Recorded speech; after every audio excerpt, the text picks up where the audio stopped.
Ladies and gentlemen, our referee has called a stop to this contest, declaring the winner by knockout and new MMA show! Greetings, ladies and gentlemen, and welcome to another exciting round of and new MMA show. I'm your host, Michael Hansen, and I do all the things with microphones because I'm a ring announcer and cage announcer, and I am joined this week, as I often am, by my two co-hosts, both of whom bring MMA punditry up to new heights. Let's go. Introducing first, the man from New York. He is clad in black this week. He is Mark Brio. What's up, my friend? What's up? I tried to wear a color that was not going to make me so fucking reflective under the tanning booth light. Yeah. What's going on? I love these episodes. I'm looking forward to this one where we get to kind of ramble a bit on different topics instead of being so focused on the fights. Yeah, man.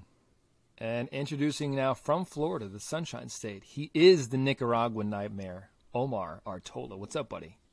What is going on? I'm actually kind of excited for some of the news we have for later on today in the MMA sphere, so let's get it going. Yeah, man. Yeah. So things are going well. My kid puked today at daycare. It was all good. They said that he really was like gagging on his lunch, and then just like it all came out, and I was like, keep him there. And so life is good. Life is good for the little guy. And they let him say it? Yeah. Oh, nice. Because he wasn't like sick. Yeah, it's a win. Well, boys, we have a fun show this week, as you both have alluded to.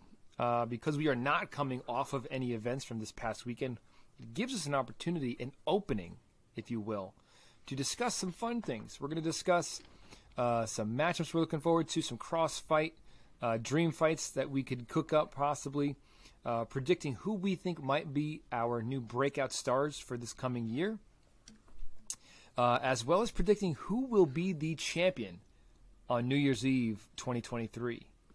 Of each division in the UFC. Then we're going to find out some news from Omar inside the MMA sphere. And then we are going to look at, we do have some MMA for you this weekend. UFC Fight Night, Strickland versus Imavov.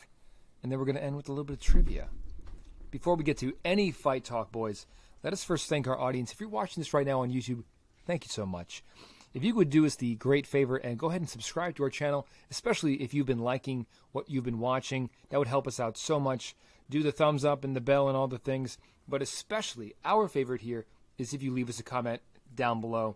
If you love any of our takes and agree, or if you disagree with any of our takes, let us know right down in the comments. We always engage in that thoughtful discussion. If you want audio only, hey, we got you there. You can find us wherever you get those podcasts. And of course, we're on social media. You can find us on all the socials at @andnew_MMA show. All right. So there's no marquee this week, right? No right, marquee. Not. Nobody's on the marquee. Marquee is us, baby. The marquee is and new MMA show predictions. Let's get it going. Let us start our prediction portion of this show by bringing up some matchups that we are looking forward to. I guess for each division, you guys want to do that? Yep. Yeah. Mark, that let's makes throw it over sense. to you first. Give us, you guys want to go up or down the weights? What do you I want to think do? that's up to you, man. You're the host. You get to be a little hosty on this episode. Let's be a little hosty. Okay. Let's start with the ladies. Let's start down in the women's strawweight division. 115 pounds. Mark, what do you got for us? I think the one I'm most looking forward to in this division this year that I can imagine is the one we're about to get. I really am intrigued by this Zhang Weili and Amanda Lemos matchup. I have not necessarily wanted to anoint Lemos as like the next big thing, and I still am not. But I like the style matchup of her physicality and power combating Weili. So I'm into that one. And then the one other one I'll give, which is one that I feel like people are very oddly down on Rose, like as if we're just forgetting all the Rose-ness that has happened all these years. Like she had one bad fight, and then she got subbed by Jillian Robertson in a grappling event, and everyone's like, oh, don't need to see Rose anymore. So I don't really understand that. I'm very much here for Rose Weili 3 if we get to that point as well. Yeah, I agree with you. I feel we will probably get it this year. If Rose can notch a win, they'll probably give her Weili again. And of course, I'm going to be here for that. I can watch those two fight 10 times over. Omar, what do you got? So, originally, I wanted to have Jessica Andrade as my choice for strawweight champ. But it doesn't seem like she's set for strawweight anymore at this point. It seems like she's trying to go to flyweight.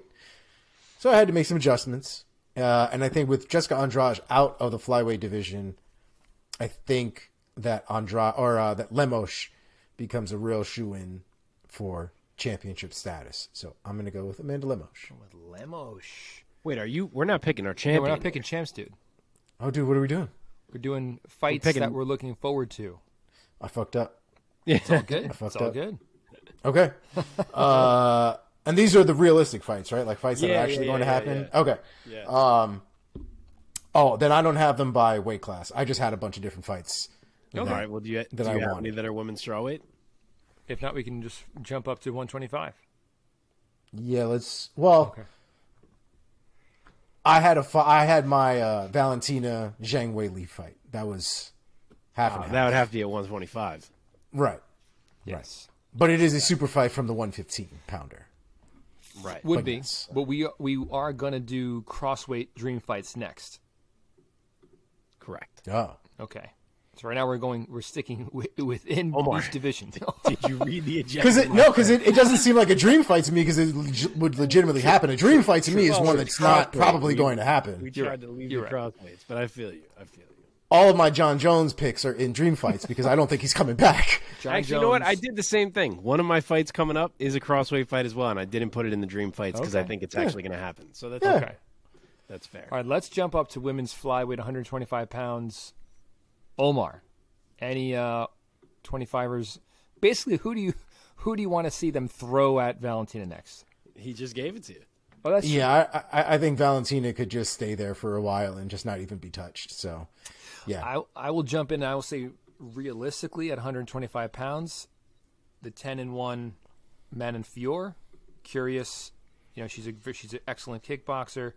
Curious to see her get her shot at the title at Valentina at some point this year, probably. Right, Mark? What do you think? I do wonder what Omar said, if we would ever see Weili move up. I still think the next title shot, as you said, will be Manon Fior. I'm not really sure why that hasn't been announced at this point. I don't know what other direction they'd be going. But I'll give you two others. One is I have heard the woman we just spoke about, Rose Namajunas, toy with the idea of a flyweight move recently. I've heard her mention it a couple times.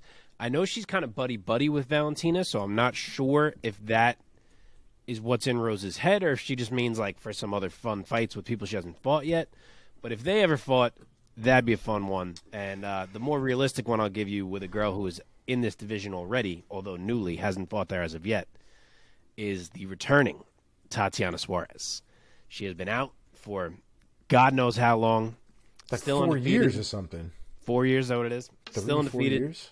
Returning against Montana De La Rosa. I thought they'd give her someone better than that out of the gate. I guess, after being out that long, they were like, let's not go right to an absolute killer. But I could see her working her way up quick and us getting her and Valentina before this year is out. Interesting. I'm looking at rankingmma.com. They have Tatiana as a strawweight, as an unranked 'Cause she- strawweight. That's what she is. This would be but her she's first coming back flyweight at fight. That's what I was saying. Yeah. Oh, my bad. I didn't realize what you were Yeah. saying. That's awesome. Yeah. Cool. Let's jump up to women's bantamweight. So this is where I cheated like Omar. My bantamweight fight that I'm looking forward to is if we run back Amanda and Valentina for a third time. It's the only bantamweight fight I'd really be looking forward to be quite honest. It's a bit of a stale division. Does Valentina want to do that? She has seemed open to it whenever it's gotten brought up in the last year or so. She has seemed open to it. And even Amanda has seemed more open to it, who didn't always. So I don't know. I think it depends. You can easily justify it for Amanda, I feel, because there's not a ton of contenders like nipping at her heels. For Valentina, Manon Fior's there, like you said.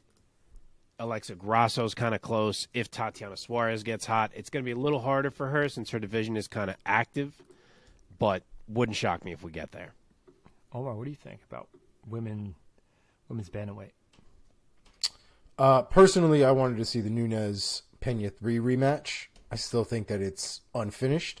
I know we had two significantly different results and performances between the two, but I think that more than any reason is why I think another fight needs to happen, just so we can solidify one way or the other who the best is. So that would be mine. If we don't get a rubber match between Pena and Nunes, one fight that I would be very interested to see at 135 pounds that has never gone down would be Pena versus Holly Holm, if that might I thought happen you were going to say that. at some point this year. Why do you think I was going to say that? I don't know. I just had a feeling. Had a feeling. 'Cause you're right. It is a cool. We haven't seen it. Yeah. Okay, let us now hop over to the men's side. I'm skipping women's featherweight because what's the point? Well, I was going to say the only one you're really looking forward to there is if we're going to get a fourth Larissa Pacheco and Kayla Harrison over in the PFL. Sure. Oh, sure. Yeah, of course. Otherwise, Yes, let's hop to the men. like, I don't know, Norma Dumont is like good. And she is. Yeah. Norma Dumont should get the title just for being more active in the division at this point. No one has ever said the words that they were looking forward to Norma Dumont. Sorry. It's all good. Let's be Okay, real. let's jump over to the men's side of things. Here we go. 125 pounds. I'll lead off the obvious one because it's just low-hanging fruit. Obviously, Moreno versus Figueiredo 4. It could be Figgy versus Moreno 44, and I'd still watch the shit out of that. What about you guys? Yeah, I didn't really have anything for flyweight just because that one was just so obvious to me. But yes, I would agree. Davidson Figueiredo 4. Probably going to need Davidson Figueiredo 5 by the time it's all said and done.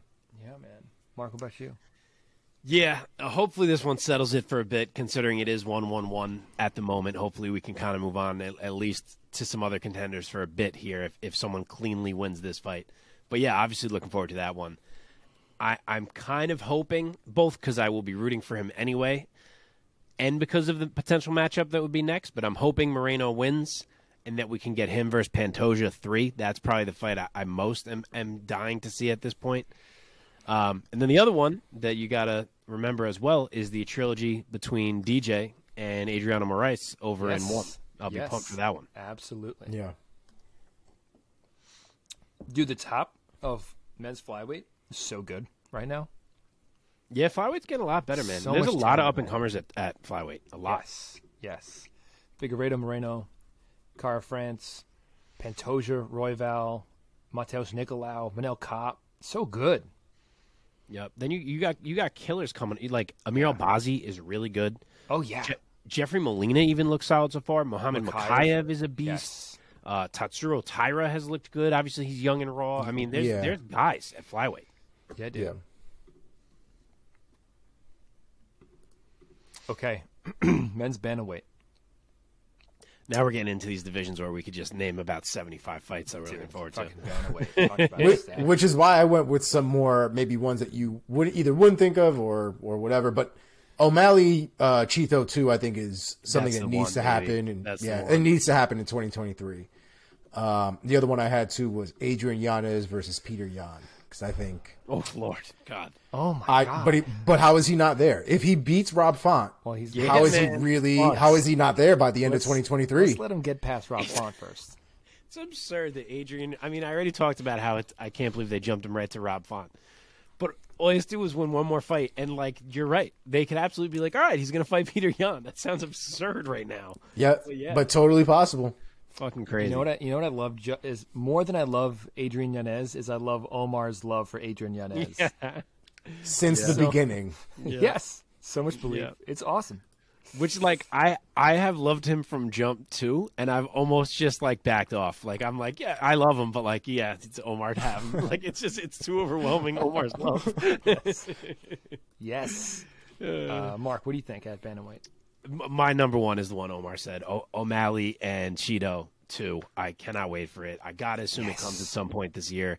I mean, I guess it depends. You know, if Cheeto loses this next fight to Sandhagen, that could kind of pump the brakes on that potentially. But I hope that one is not too far off.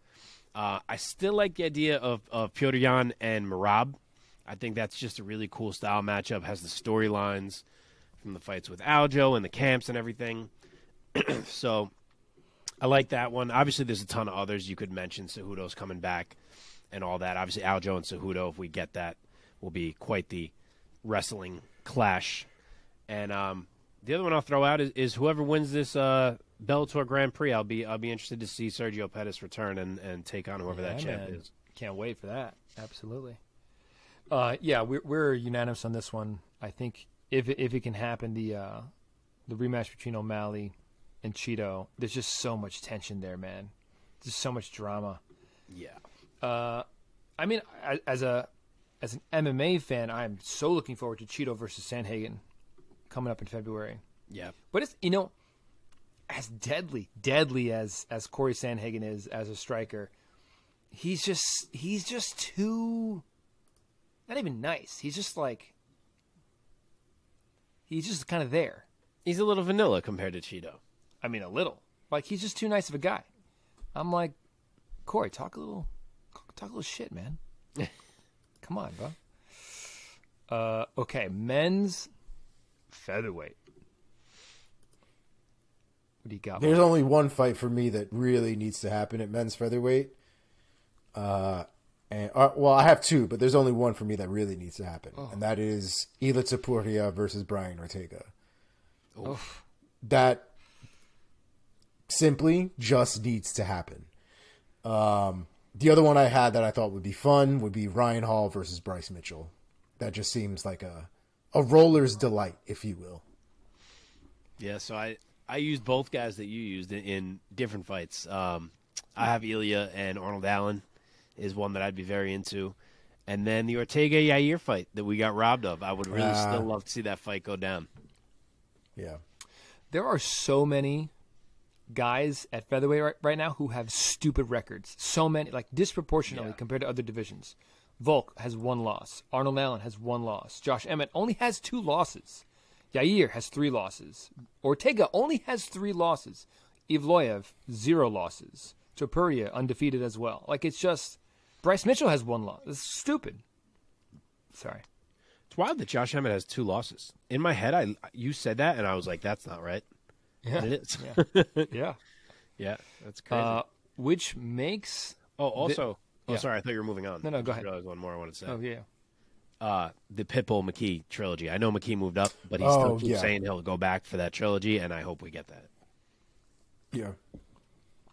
I have 2 answers for men's featherweight. One, I can't wait for Emmett versus Yair. Can't wait. Wow. Oh, my God. The other answer is whoever Topuria is fighting next. That's it. Whoever he fights this whole year. I mean, he might be like, in my opinion, the number 1 like must-watch fighter on my, like, if fucking Ilia Topuria is fighting, I'm like, you have to watch that guy fight. Yeah, I mean, he is that kind of guy, I guess. Yeah. Okay, lightweight. Doesn't get any easier, guys. So I only had 2. I'll start with my Bellator one because I thought it was, after the way that everything kind of went down at the end of the year on Bellator and the Rizin side and all that stuff, I thought it would be interesting to see Usman Nurmagomedov versus AJ McKee at lightweight. That just has a bunch of questions that I think need to be answered. I love the way AJ McKee fights, but will the cardio stand up to Usman's and the wrestling pedigree? There's a lot of questions I think there are to be answered in that fight. I think it'd be fun. The other fight I had is probably the one that everybody expects, which is McGregor versus Chandler. Back at lightweight. Personally, I know they've been talking about lightweight and welterweight and all that. You're fucking both lightweights. Do it at lightweight. Stop being ridiculous. Can McGregor physically be a lightweight is the question. At this point, I don't know. I don't know. He looks ridiculous, but listen. I can't believe he ballooned. I wonder if it was just for the movie, because if you watch the pictures that he looks enormous. Oh, I know. For this Roadhouse movie. I know. I'm excited. And they want, Absurd. dude, and they want to sell me. See, and I watch Roadhouse on a regular basis, and like I can buy Patrick Swayze beating the shit out of the other guy wearing a mullet. But now you want to sell me Jake Gyllenhaal is going to beat the shit out of McGregor? Y'all are lost. Bro, did you ever see Southpaw? I saw Southpaw. Yeah, Southpaw was great. I saw Southpaw. I Jake said what I Gyllenhaal, said. He had a 15-pack in that fucking movie. I agree. No problem. Boxing is not what happens in Roadhouse.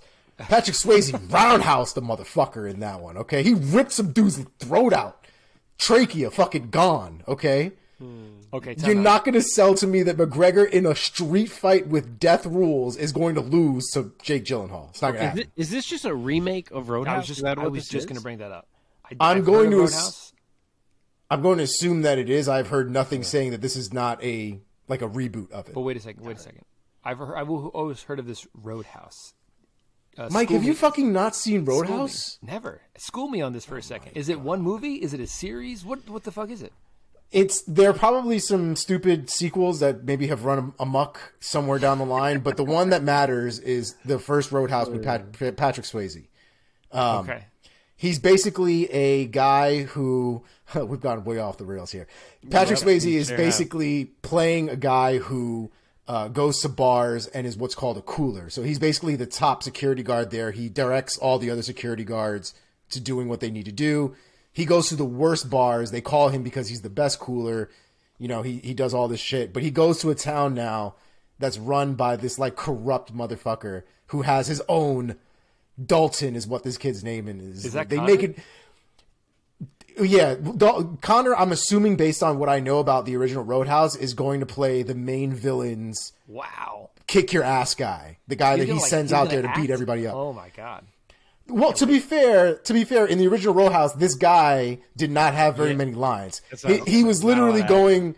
He was going and literally fucking people up on this corrupt old man's commands. Oh my God, I can't So wait. we're probably going to see Connor like kick a lot of fucking people and probably laugh a lot, probably say a couple quips, but he's not going to have like a part in the movie, you know?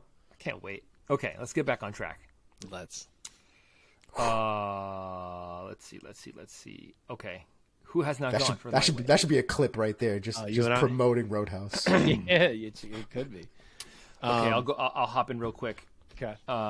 First of all, at lightweight, obviously looking forward to the next time Islam fights. I can't wait for his fucking fight against Volk, obviously.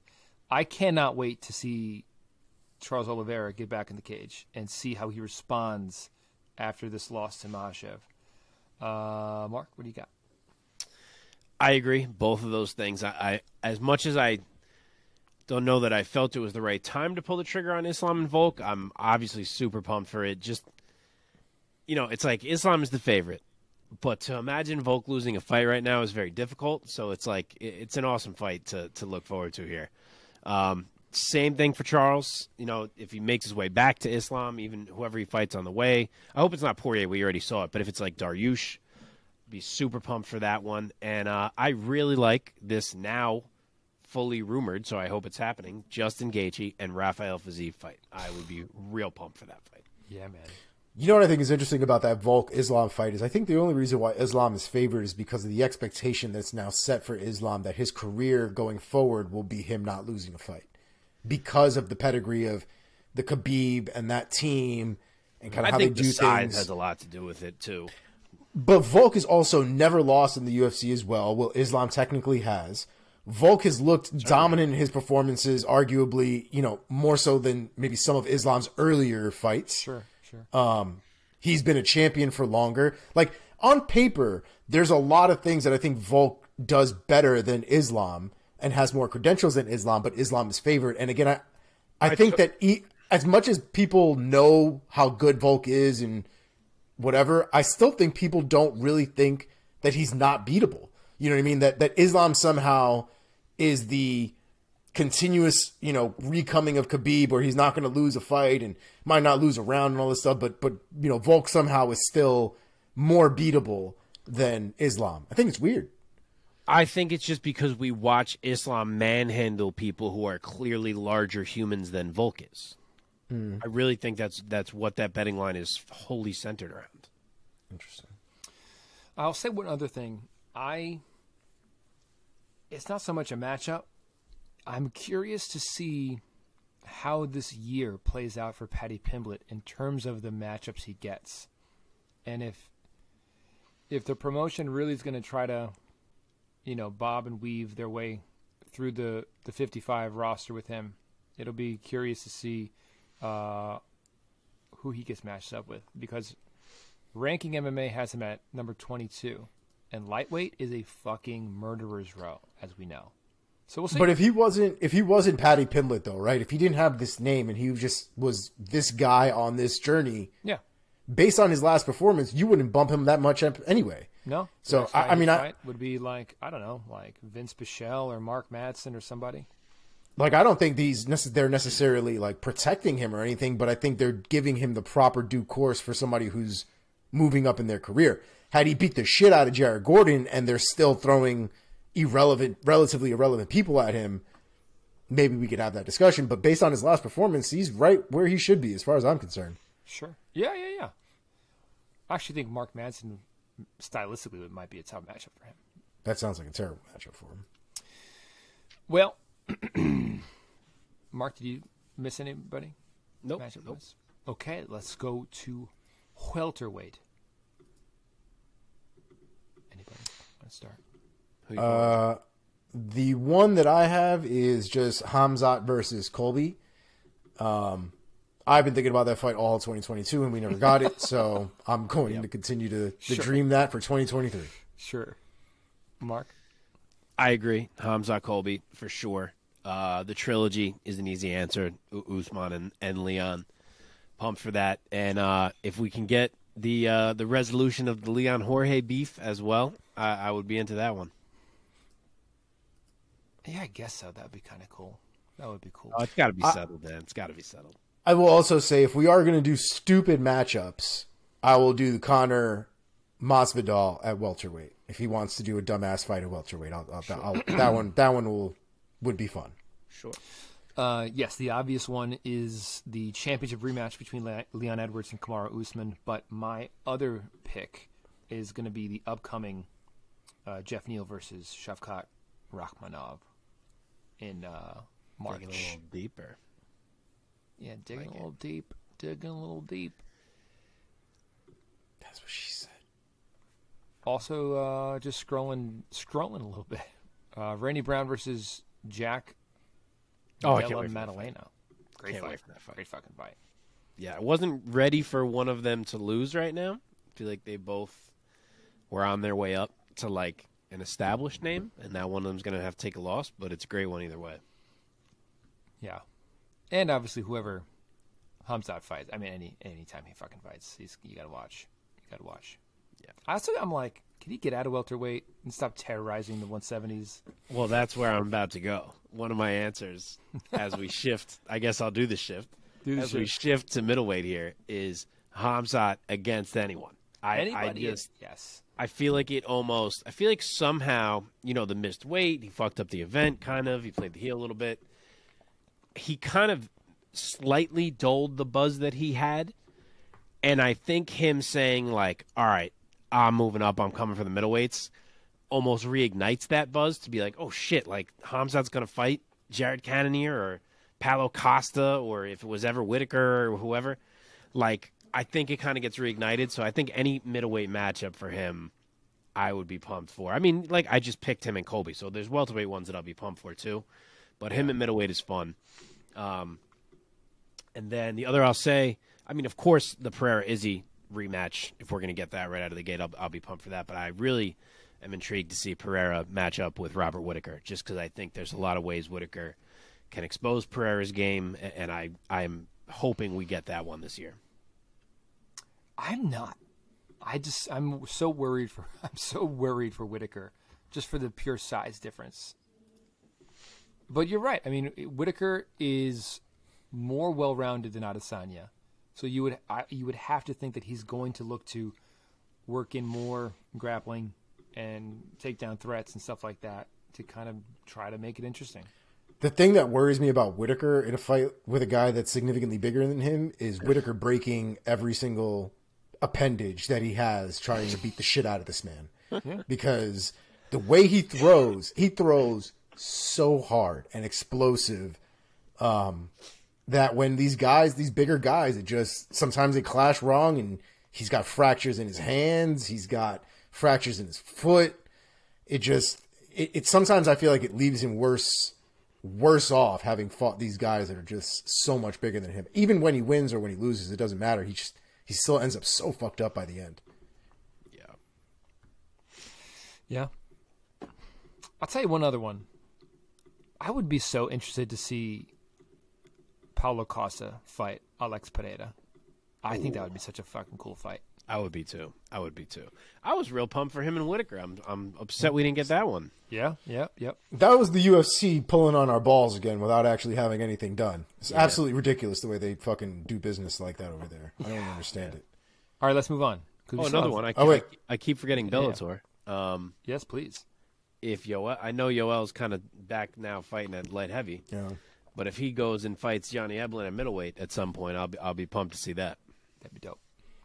I did also have Hamzat and Whitaker. I don't know if you guys ended up getting into that one, but Hamzat and Paulo Costa as well. I want to see a lot of Hamzat at middleweight. I just think there's a lot of good fights for him at middleweight. Personally, I think they're better fights at middleweight for him than at welterweight. But yeah, those two I think would be exceptional. Okay, men's light heavyweight. Omar, what do you got? Talk to me. I mean, other than the obvious ones that are kind of already scheduled, like right now, I'm kind of excited to see Jamal Hill get a shot at the belt. His obsession with this chooch who got arrested for human trafficking is disturbing. But apart from that, what is this guy's name? Andrew Tate? Andrew Tate? Yeah, that guy. Jamal Hill is obsessed with Andrew Tate? What? Dude, he's on his Instagram What? all the time. He's reposting videos of him and commenting how Andrew Tate is right and all. Like, it's upsetting. About Andrew Tate's like man shit. About his yes, about his man shit. It's really annoying. It's the one thing I haven't really enjoyed about him in recent. You guys know me. I love Jamal. It's all over his Instagram and it drives me crazy. What? Dude, I have never been more truly lost and confused than about Andrew Tate. I mean, a guy who literally came out of nowhere, and I was like, is he famous? Like, am I supposed to know who he is? Yeah, I don't know. And I'd be like, what is he famous for? Like, Half he was the celebrity world in 2022. Yeah, it's like he's a famous kickboxer who's like rich for some reason.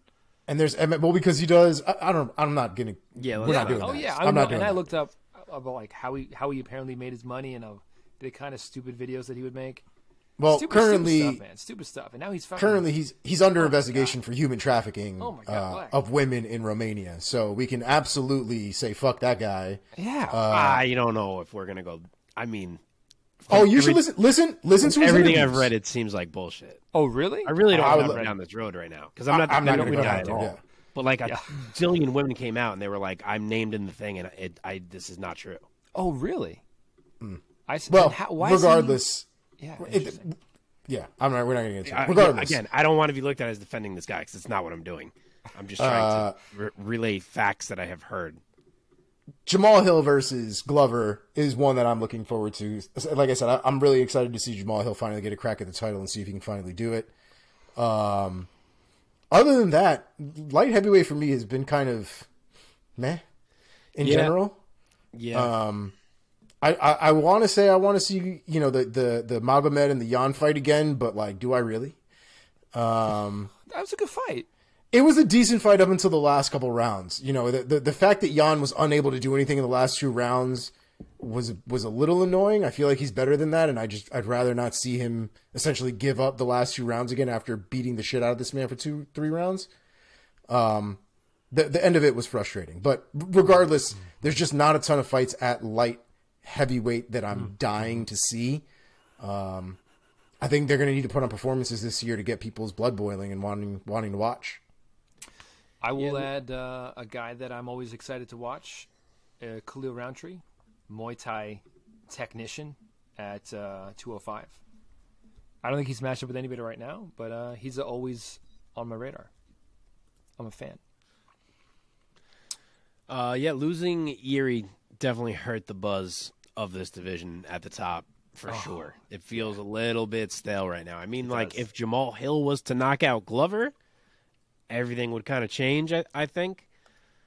But yeah, other than Jan Magomed too, like Omar mentioned, this Hill Glover matchup coming up, I think it is a little stale. I'll use Yoel again. Him against Nemkov in Bellator, I'd be pumped for as well. Any fight with Yoel, I'm in. So, yeah, but beyond that, I don't think there's a ton at light heavyweight. Okay, finally, let's do heavyweight because we still have a few other categories of predictions to do. Yeah. All right, Mark, let's stick with you here. Tom Aspinall returning, hopefully Let's healthy, go. fighting Come on, anyone. Tom. That's my guy. Need him to get back to the winning ways. Ryan Bader and Fedor, where I'm hoping Fedor can ride off into the sunset as the Bellator heavyweight champion. I truly cannot wait for that. And then, yeah, the typical John Jones. Is he going to fight? Of course, if he fights anyone, it will be awesome. And I'll roll out the same thing for Sergey Pavlovich. To see him in there now across from someone named Blades, Ngannou, Stipe, whoever it may be, it's going to be really intriguing. Yeah, I'm with you on the Pavlovich thing, man. He is the battering ram of heavyweight right now. Yeah. He's kind of taken that title from Ngannou, if you ask me. As like the scariest hitter right now. I think he's way more technical than Ngannou. I think that's really the scariest part. Sure. Ngannou is almost like the Deontay Wilder of MMA right now. He just has so much power. Like, he's just hammers. But his accuracy is absolutely crazy. Like, you don't see Ngannou throwing straight crosses down the pipe almost ever. 100%. Right? Like, Ngannou is trying to railroad you from beginning to end. Yep. Pavlovich is coming to just rip your head right straight behind you. His technique, I think, is what stands him apart from everybody else in that heavyweight. You know, he's got hands. Everybody's got hands. Just like he's got the technique. No, it's the accuracy, like you said. Everything lands flush that he throws. Anytime Jones wants to accept a contract or whatever, he can fight anybody at heavyweight. He can fight. Yeah, it'd be a huge deal. He can fight Parker Porter. I'd be like, come on. Like, I don't know about that. You know what I mean? Let's like warm him up with like Chase Sherman or somebody. Jesus Christ. Sheesh. My biggest one is the Gane versus Stipe fight. I'm hoping they figure something out. I left this one in realistic and none of my John Jones ones in realistic. I'm just going to put that out there. And that's knowing how difficult Stipe has recently been when it comes to making a fight. So, I still think if he does come back in 2023, I think Stipe versus Gane at this point, if not Jones, is going to be a perfect fight. Okay. Let us now transition to talking about crossweight dream fights. Mark, would you like to go first? Sure. Are we just going to rattle off a list here, I guess? Is that how this will be done? Yeah, sure. Rattle, because I'm sure Mark just has have a 30. All right. I just have a random list here. I won't say them all. I wrote too many down. I don't know. I kind of feel like it's almost my number one just because I truly feel like it can and may happen is the one that I brought up earlier, which is Valentina getting a third crack at Amanda. I really would love to see that fight. I don't know if it's also because I feel like they're not being I mean, Amanda did just lose, so this seems stupid to say, but like that they both really need a challenger. It just feels too perfect. I think that's got to happen. Second, I would love a world where Conor could make 155 again, and Max came up, and we did that. Oh, that would be awesome. That would be great. I would love to see everything. The whole lead up to the fight, the press conferences, in cage, all of it. Would love that fight. Yeah, a third one, I've brought this one up a handful of times before. I don't know how realistic it is. Well, I guess it could happen at 55 now. I always talk about it at 45. But it's Volk and Michael Chandler. With Chandler losing a bit lately, I've always looked at Chandler and said, he is kind of small compared to a lot of these lightweights. but I don't know if he could actually make 45. But I've always thought in my head, if he ever could, he'd be an interesting challenge for Volk. I don't like it as much at 55 for some reason. I don't know why that makes sense in my head, but I'd be interested to see Chandler try to make a featherweight run. So that fight has always kind of appealed to me. Dustin and Colby, the beef that they have, if Dustin ever agreed, I know he has said before he doesn't want to contribute to Colby making money or anything like that. But sometimes he talks and you're like, I think he would do it if they really came to him with it. So Dustin and Colby getting in there, I would be real pumped for. And then my others that I have here, if I try to summarize, they're more so like a guy taking a shot at a division. Like if Islam kept winning and said, you know what, let me try to fight a Colby Covington or someone like this up at welterweight, or even Usman. Well, I guess he wouldn't fight Usman because they're kind of same agents and stuff, which is probably why I wrote Colby here now that I'm thinking about it.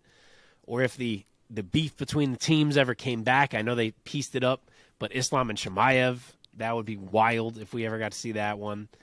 And then another guy taking on a new division, I kind of touched it before, is Max. If Max came up and truly said, I'm a lightweight now. If we got Max and Gaethje, Max and Chandler, Max and Oliveira, all these fights I would friggin' love to see. I have a few more random ones here, but I guess I'll try not to go on forever, so we'll cut it there. Omar, hit us. So mine are a lot more random, a lot less realistic, and some of them are cross-promotion. So enjoy. My first first three are basically all John Jones picks. So John Jones versus Stipe is my first dream pick here. John Jones versus Ngannou is my second. And John Jones versus Fedor would be my third. Jesus Christ. Fedor, wow. I mean, but how amazing would that fight actually be? I mean, fuck, it feels a little bit like a mismatch size-wise. You can't put but you can't call Fedor the GOAT though if you can't beat everybody. He's 50. Fuck that. He's fighting Bader. We don't have a problem fighting Bader. No, we don't, because he might have a chance. Bader ain't John Jones. Fuck that. Put him in there with John Jones. If he dies, he dies. Literally 46. He'll be fine. He's probably 47 tomorrow. I don't know when his birthday is. It's got to be soon. The next one was also Ngannou versus Fedor. Jesus Christ. Sure. Why not? I want to see what he's got. Fedor. He's the last emperor. He's got to make it to at least 50. What's next here? I have Alex Pereira versus Yuri Prohaska. Oh, God. Great one. Yuri's striking, I think, is so unorthodox, and Alex Pereira is just so technical that I wonder who fucks up first. And Alex Pereira is a light heavyweight who is somehow fighting at middleweight. So, and I also think that he ends up with a lot more energy at light heavyweight than he would at middleweight. He won't have to cut nearly as much weight. Next on the list, and this personally might be my diehard favorite, if we're being honest, Michael Venom Page versus Stephen Wonderboy Thompson. Oh baby. Yeah, great idea. I mean, if you don't think these motherfuckers are going to have 360 and 720 spins all through that fight, 10 rounds. You haven't been watching. Absolutely. Oh, karate rules. Yeah. Let's do it. Yeah, man. Wish we could get MVP in the UFC. That'd be cool. I know, man. That was with one of my predictions last year that he would sign with the UFC this year. But yeah. With all the money that dude makes outside of the actual octagon and the promotion of Bellator itself, I don't think that the UFC... Well, just the advertisements, the sponsorships and all that stuff, like the UFC won't allow him to do a lot of that stuff during press conferences, during the fights. Like, I think he loses a lot of money if he comes into the UFC at this point, if we're being honest. Quite possibly. And he won't get to do all the crazy, weird shit that he likes to do. You think they're going to let him throw a Pokeball in the middle of the UFC octagon? I doubt it. And there'll be a lot more guys that can beat him because there's that's very more true. Guys that know how to wrestle, and he's yet to show that he can beat a wrestler. Right. Next on my list, AJ McKee versus Islam Makhachev. You really went for the dream fights. Dude, I mean... I didn't know we were allowed to go cross-promotion. I'm jealous now that you went all these cross-promotions. It's getting crazy. I mean, how could you not want to see it? And if we're being honest, I also threw OAM in there versus Islam because why not? Why not? All right, triple threat. Yeah. Okay. Last two on my list: Volk versus Pitbull. I've had massive questions about that one for a little while now. Totally. It's a great fight. And my pièce de resistance, and I don't think it'll happen because I seem like boys now, is DJ versus Cejudo 3. I would love to see that shit one more time, especially now that DJ's still fucking people up over there. He is. As a matter of fact, we can do it in one. Let's throw Cejudo in one FC real quick for a little bit and see if that rule set works for him. But that's mine. Okay. Mike, where'd you go? We lost your video. Oh, he's still still up have on this mine. Oh, he is? All right, that's weird. Yeah. Me? Yeah, you're good, I guess. God damn Oh, it. now you're back. Okay. I got a few. I would love to see Zhang go up and challenge Valentina at 125. Would be dope. I feel like I brought that up like a year ago, and I recall being poo-pooed, but I still would love to see that fight. Oh, I can see it now. I would be very interested to see Islam Makhachev go up to 170 and challenge whoever is there, because I think he's a massive 55er. And even though 55 to 70 is one of the big jumps across the rosters, across the divisions, I think Islam would not be tiny at 170. Oh, no. And my last one is I would love to see Alex Pereira, if he defends middleweight or not or whatever, I would love to see him go up to 205. Omar brought this one up. Totally agree. Him against Yuri, dream matchup. And I will add one to that. Let's say he beats Yuri. I would love to see Pereira just get yoked over like 6 to 9 months and go up to heavyweight and fight somebody. How incredible. He is massive. Yeah. He's like 6'4", 6'5". How tall is he? Yeah, he Imagine has the if he gets frame. fucking He has the jacked. frame where he could do it. I don't think though that he would be able to safely go back and forth between the two. No, Like I think to- this is a to one-way really- train, it would have to baby. be commitment. One-way train. Yeah. Yeah. Yes. Yes. Okay. It would have to be. I am trying to be a 3-way champion, and you just march upward with no return. Yes. Yeah. Okay. This is a fun category now, guys. Predicting breakout stars for this year, for 2023. We are now in January. Who do we think? Let's start with women's strawweight. Oh, I didn't pick one for every one. I just Okay. Yeah, I just had a list. Okay. we could do it, but we could do it by list. We could do it by list because I have a lot of divisions where I put NA, Okay. Who wants to go first? or we could do division and just say Anybody? which way should we do it, and just say I have none in this division, and then if someone else does, you do. Which way is cleaner to do it? Let's just do it by list because some of mine, at least one of mine, two of mine could be cross division depending on which way they decide to go. So, Okay, Omar, why don't you Go ahead. You can lead start us it off. all right. So the first one I have is Jailton Almeida. I don't know if he's going to stay at the heavyweight. I don't know if he's going to light heavyweight. I honestly don't fucking think it matters. That dude is probably going to murder a ton of people in 2023.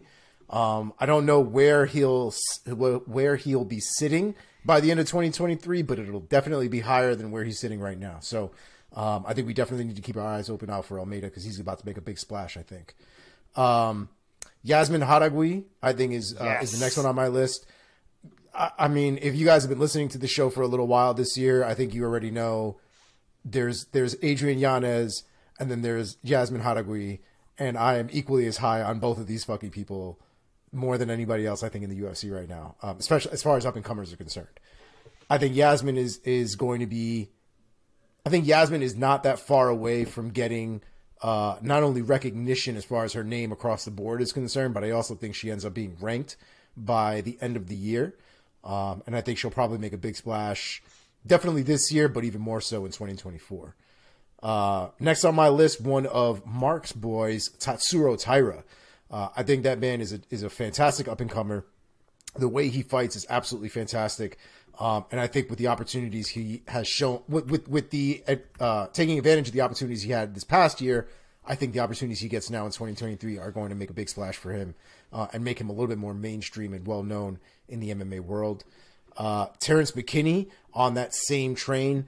I think he'll finally get the breakout performance, or name, I should say, because the performances have been top notch as far as I'm concerned. But people still don't really know who this kid is, and I think he needs to take the recognition from somebody that people already know before people know him. So I think that'll be his year. He just needs the right fight in order to do it.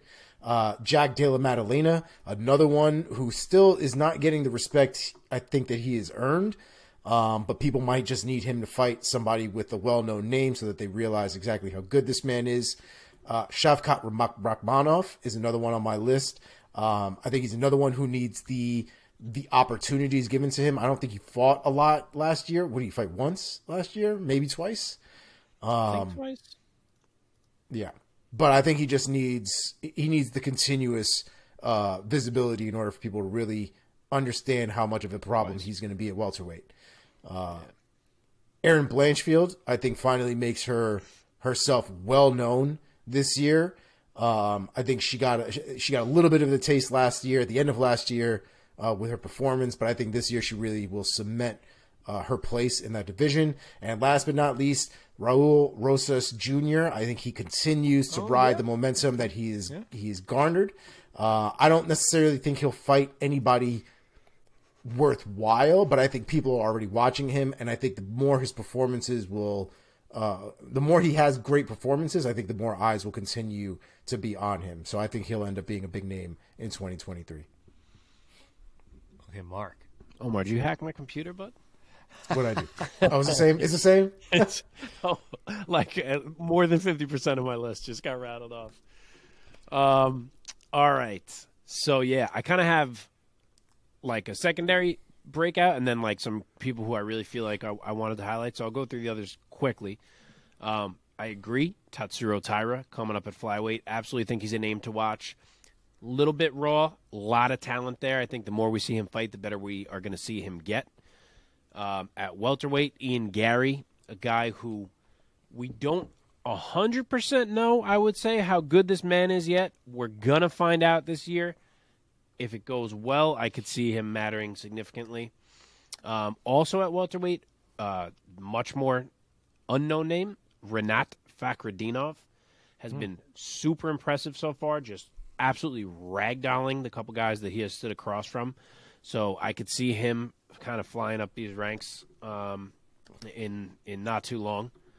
Light heavyweight, my man Tyson Pedro, if we could ever match him up with some people who matter instead of just giving him softball after softball, I could see him getting some big knockouts and getting himself into the mix.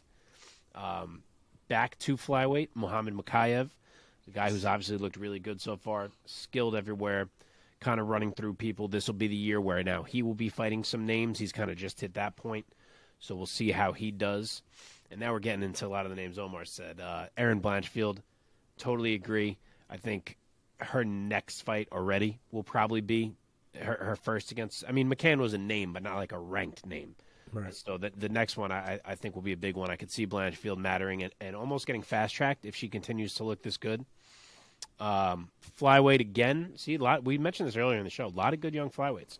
Amir Albazi, another guy at flyweight who can do it all. The guy finishes fights. He'll tap you. He'll knock you out. He'll win a decision. Can do it all. Name to watch.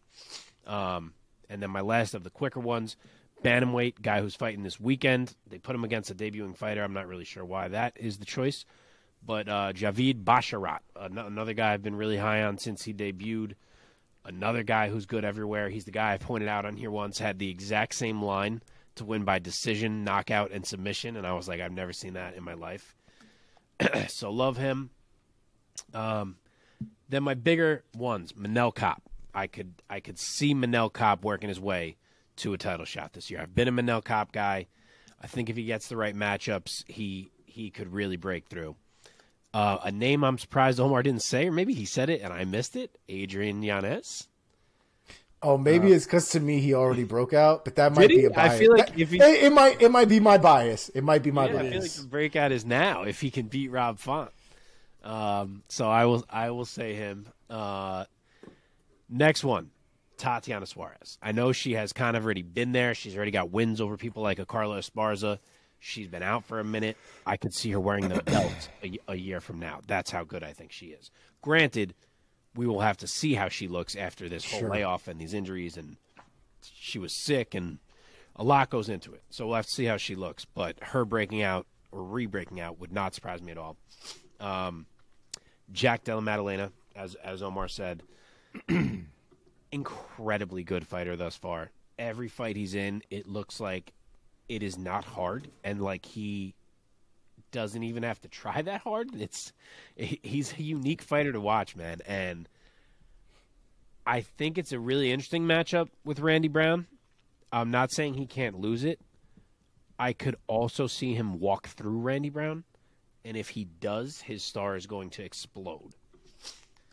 Shavkat Rakhmonov, again, as Omar said, I'm saying the same thing about a lot of these guys, but it's why they're on my breakout list, which is that he has made it look easy and he can do everything. Yep. He really has not been troubled as of yet, not even by Neil Magny. And when Neil Magny isn't troubling you, it's a pretty good sign that you have a lot of talent in there. So we'll see how he looks against Jeff Neal.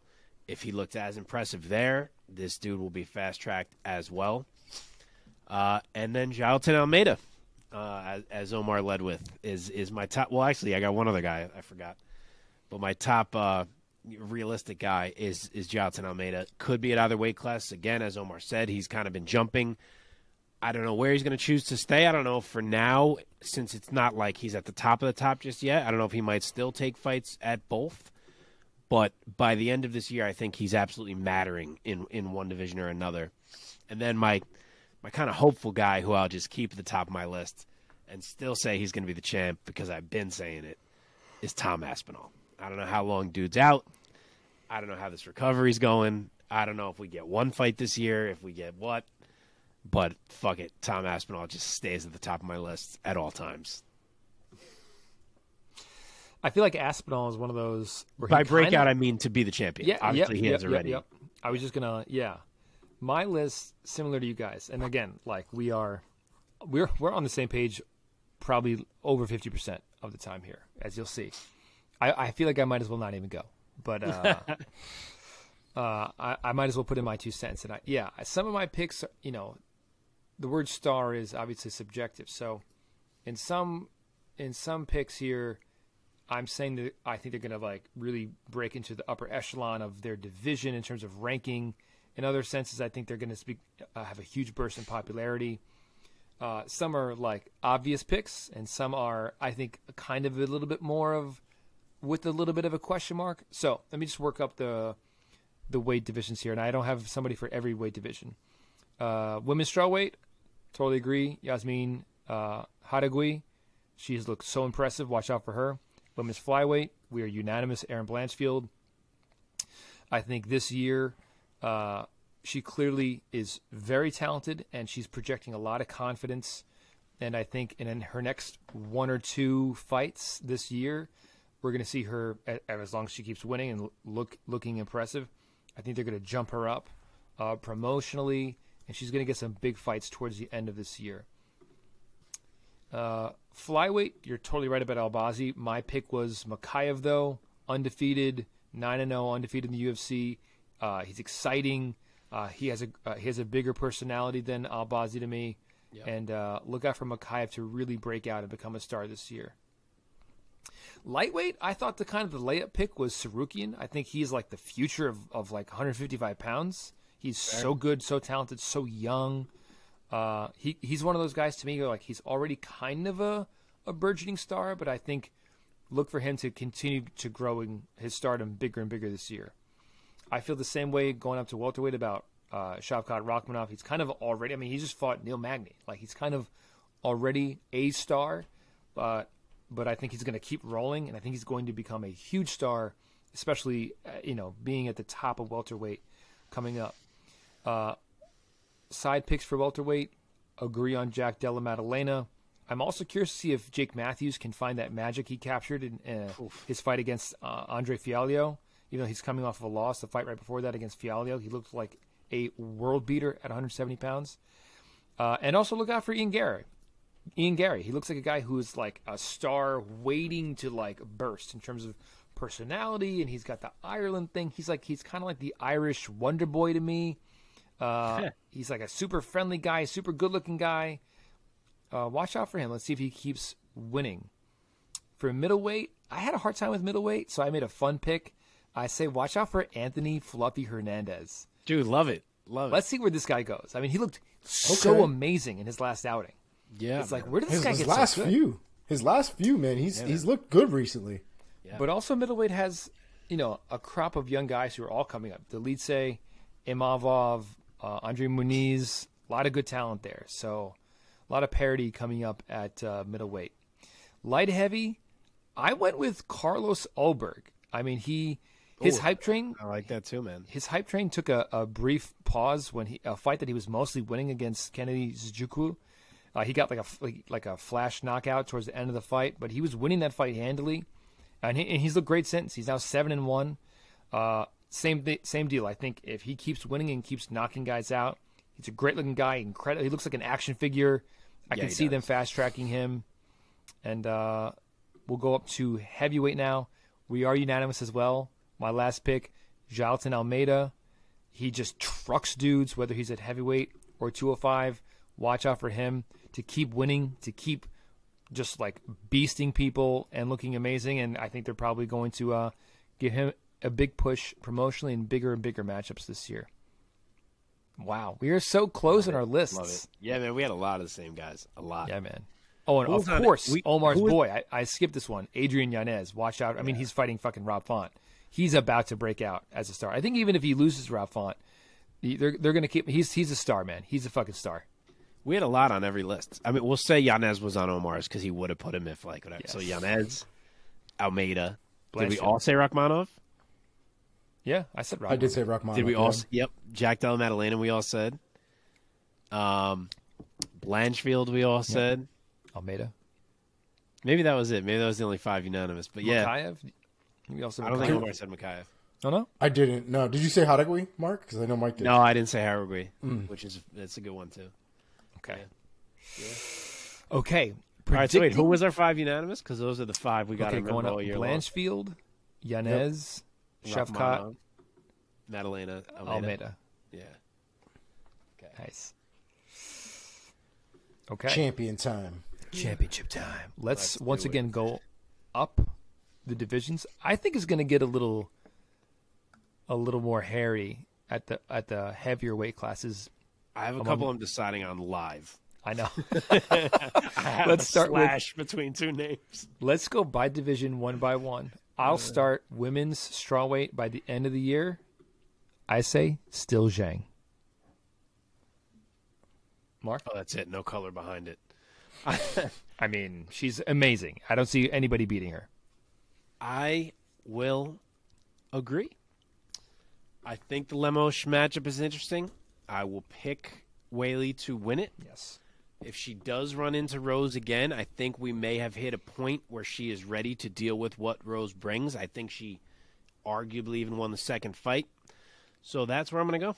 I will say Whaley is still champ at year's end. Omar? I am going to go with Amanda Lemos. I think Amanda Lemos presents some slightly different problems. Wow. Jessica Andrade, as good as she is, has a very specific type of game that I don't think Amanda Lemos does. Very possible that now that Wei Li has incorporated her ground game a little bit more into her overall strategy, things might change for Amanda Lemos. But I think if they strike, Amanda Lemos' power becomes a real equalizer in that fight. Okay. Women's flyweight. Omar, let's stay with you here. Give it to us. I wrote Valentina, stop it. What's wrong with you? Mike, are you writing these down? I am, yeah. Okay. Okay. Omar says These Valentina. are Stop it. the important. Yes. Yeah, I don't need to explain the Valentina one. She's the greatest of all time. It is what it is. Somebody's gonna have to prove that shit before I pick against her. So.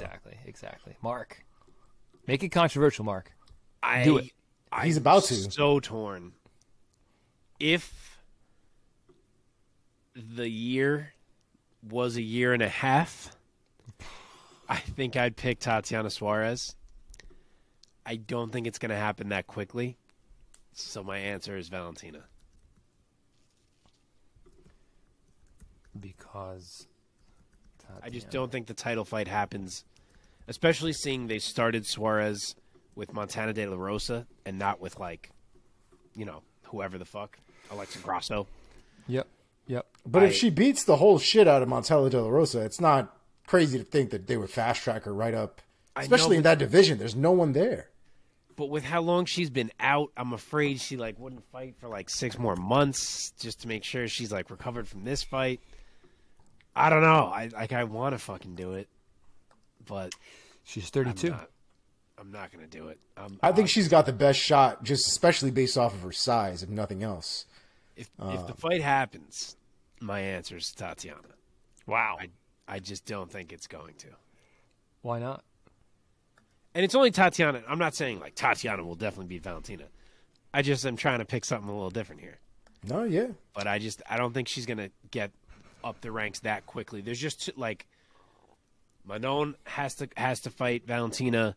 It seems like Tyler Santos, a lot of people are throwing out that she deserves a rematch, even though I don't agree. I think she should have to beat someone else.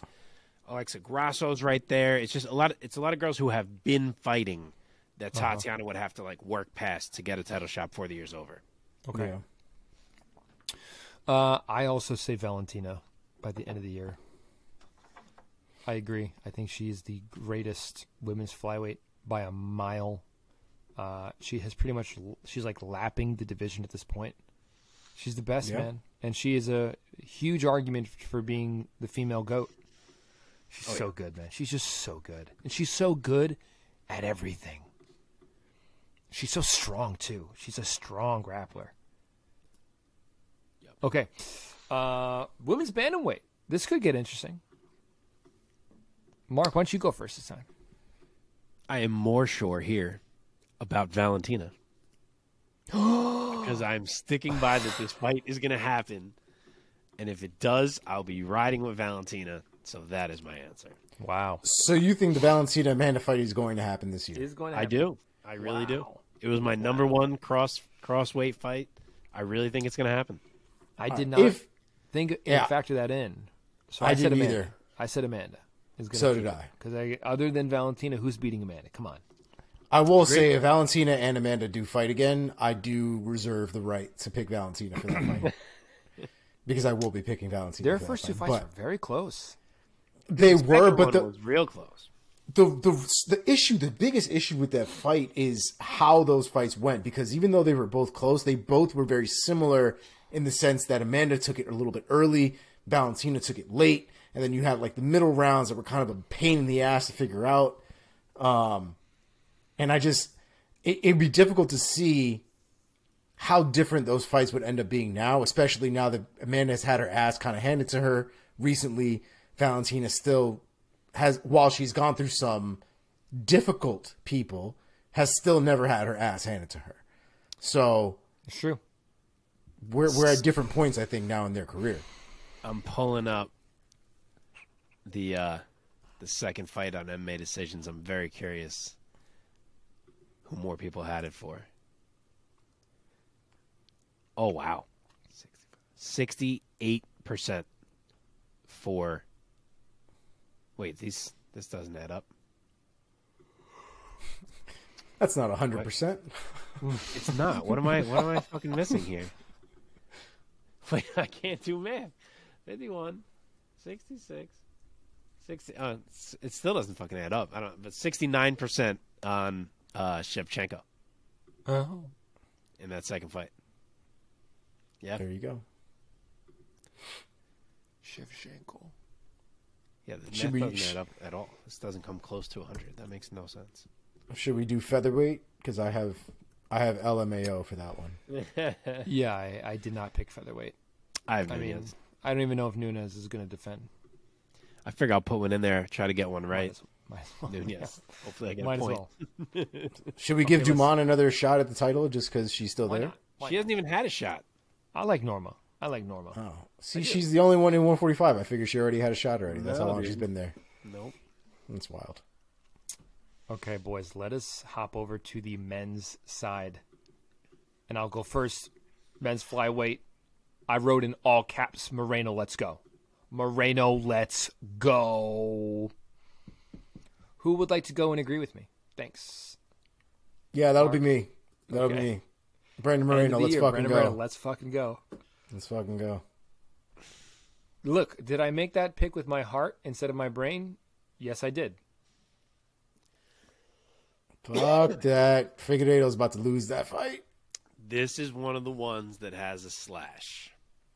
Okay. I'm going to go away from you guys. He is on one side of the slash. The other side of the slash, where I'm going to go, is Alexandre Pantoja. Okay. Yeah, I think he can do it. I think Moreno beats Figgy. You do? Wow. I'm real torn on Moreno Pantoja. But fuck it. Let's try to make this thing a little fun. I'll go Pantoja. So wait, you have like a double pick here. No. My pick is Pantoja. For what Okay. you're writing down, we got to make an official pick. Okay. I like it. Whatever you're writing for us should just be one person. Yes. Okay. Bantamweight. Who would like to go first? Aljo. You're going with Aljo. Wow. Okay. I am going with and new Chito Vera. I knew you would. Wow. Of course. Of course. You already know. I think he's there, man. I think he's there. And I honestly don't think Aljo's that in there for that much longer. I think That's the only thing that I considered. I don't think he's going to be around for that much longer at this point. And the Cejudo matchup admittedly does concern me.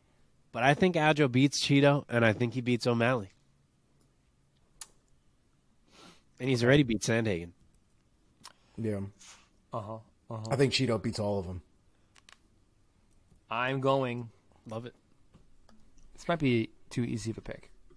Here's what I'm going to paint a scenario. I'm going to say if Cejudo fights Aljo, Cejudo takes the belt.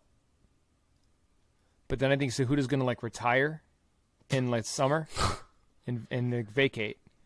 And I'm going to say by the end of the year, the belt will once again be wrapped around Piotr Jan's waist. Wow. Holy shit. What?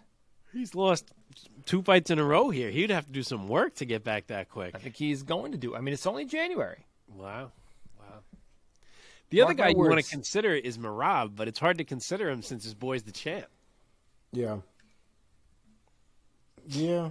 I think it would be Cejudo if he stuck around, but I just, for some reason, if he fights Aljo and wins, I feel like he's going to fucking walk away again. Or he could be like, I want to go fight Volk at featherweight. Like, who knows what he would say. He has talked about going up in weight. Oh, going yeah. 145. A lot. So I was what tempted he to wanted to write come down back to Cejudo, originally. but I think that the prompt is not who's going to win the belt right now. It's by the Right. end of this year. Right.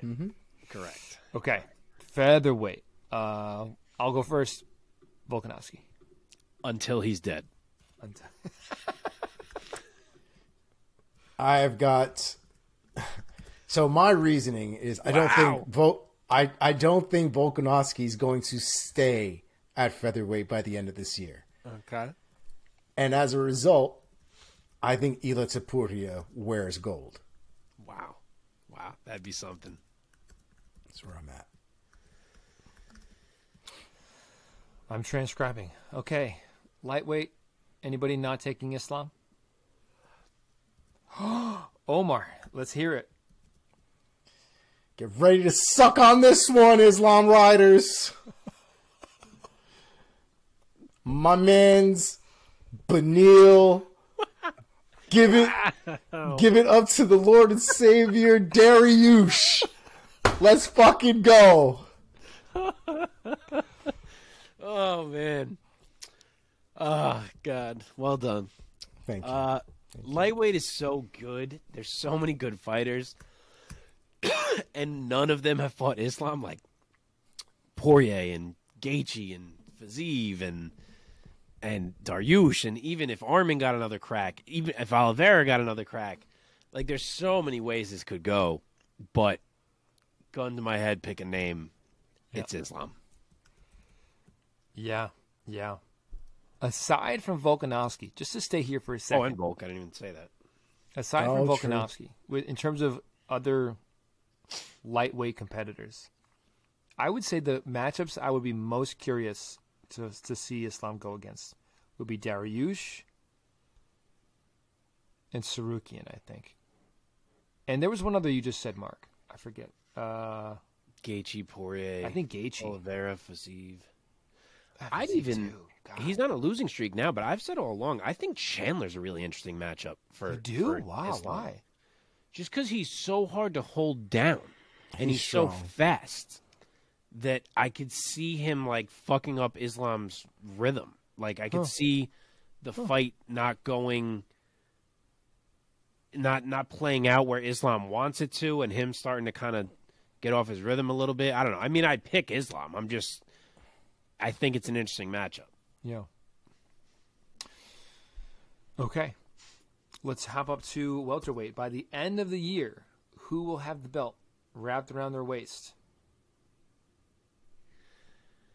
This one's impossible, Mark, you go. because the guy I wanted to say may just go to middleweight, which is Khamzat Chimaev.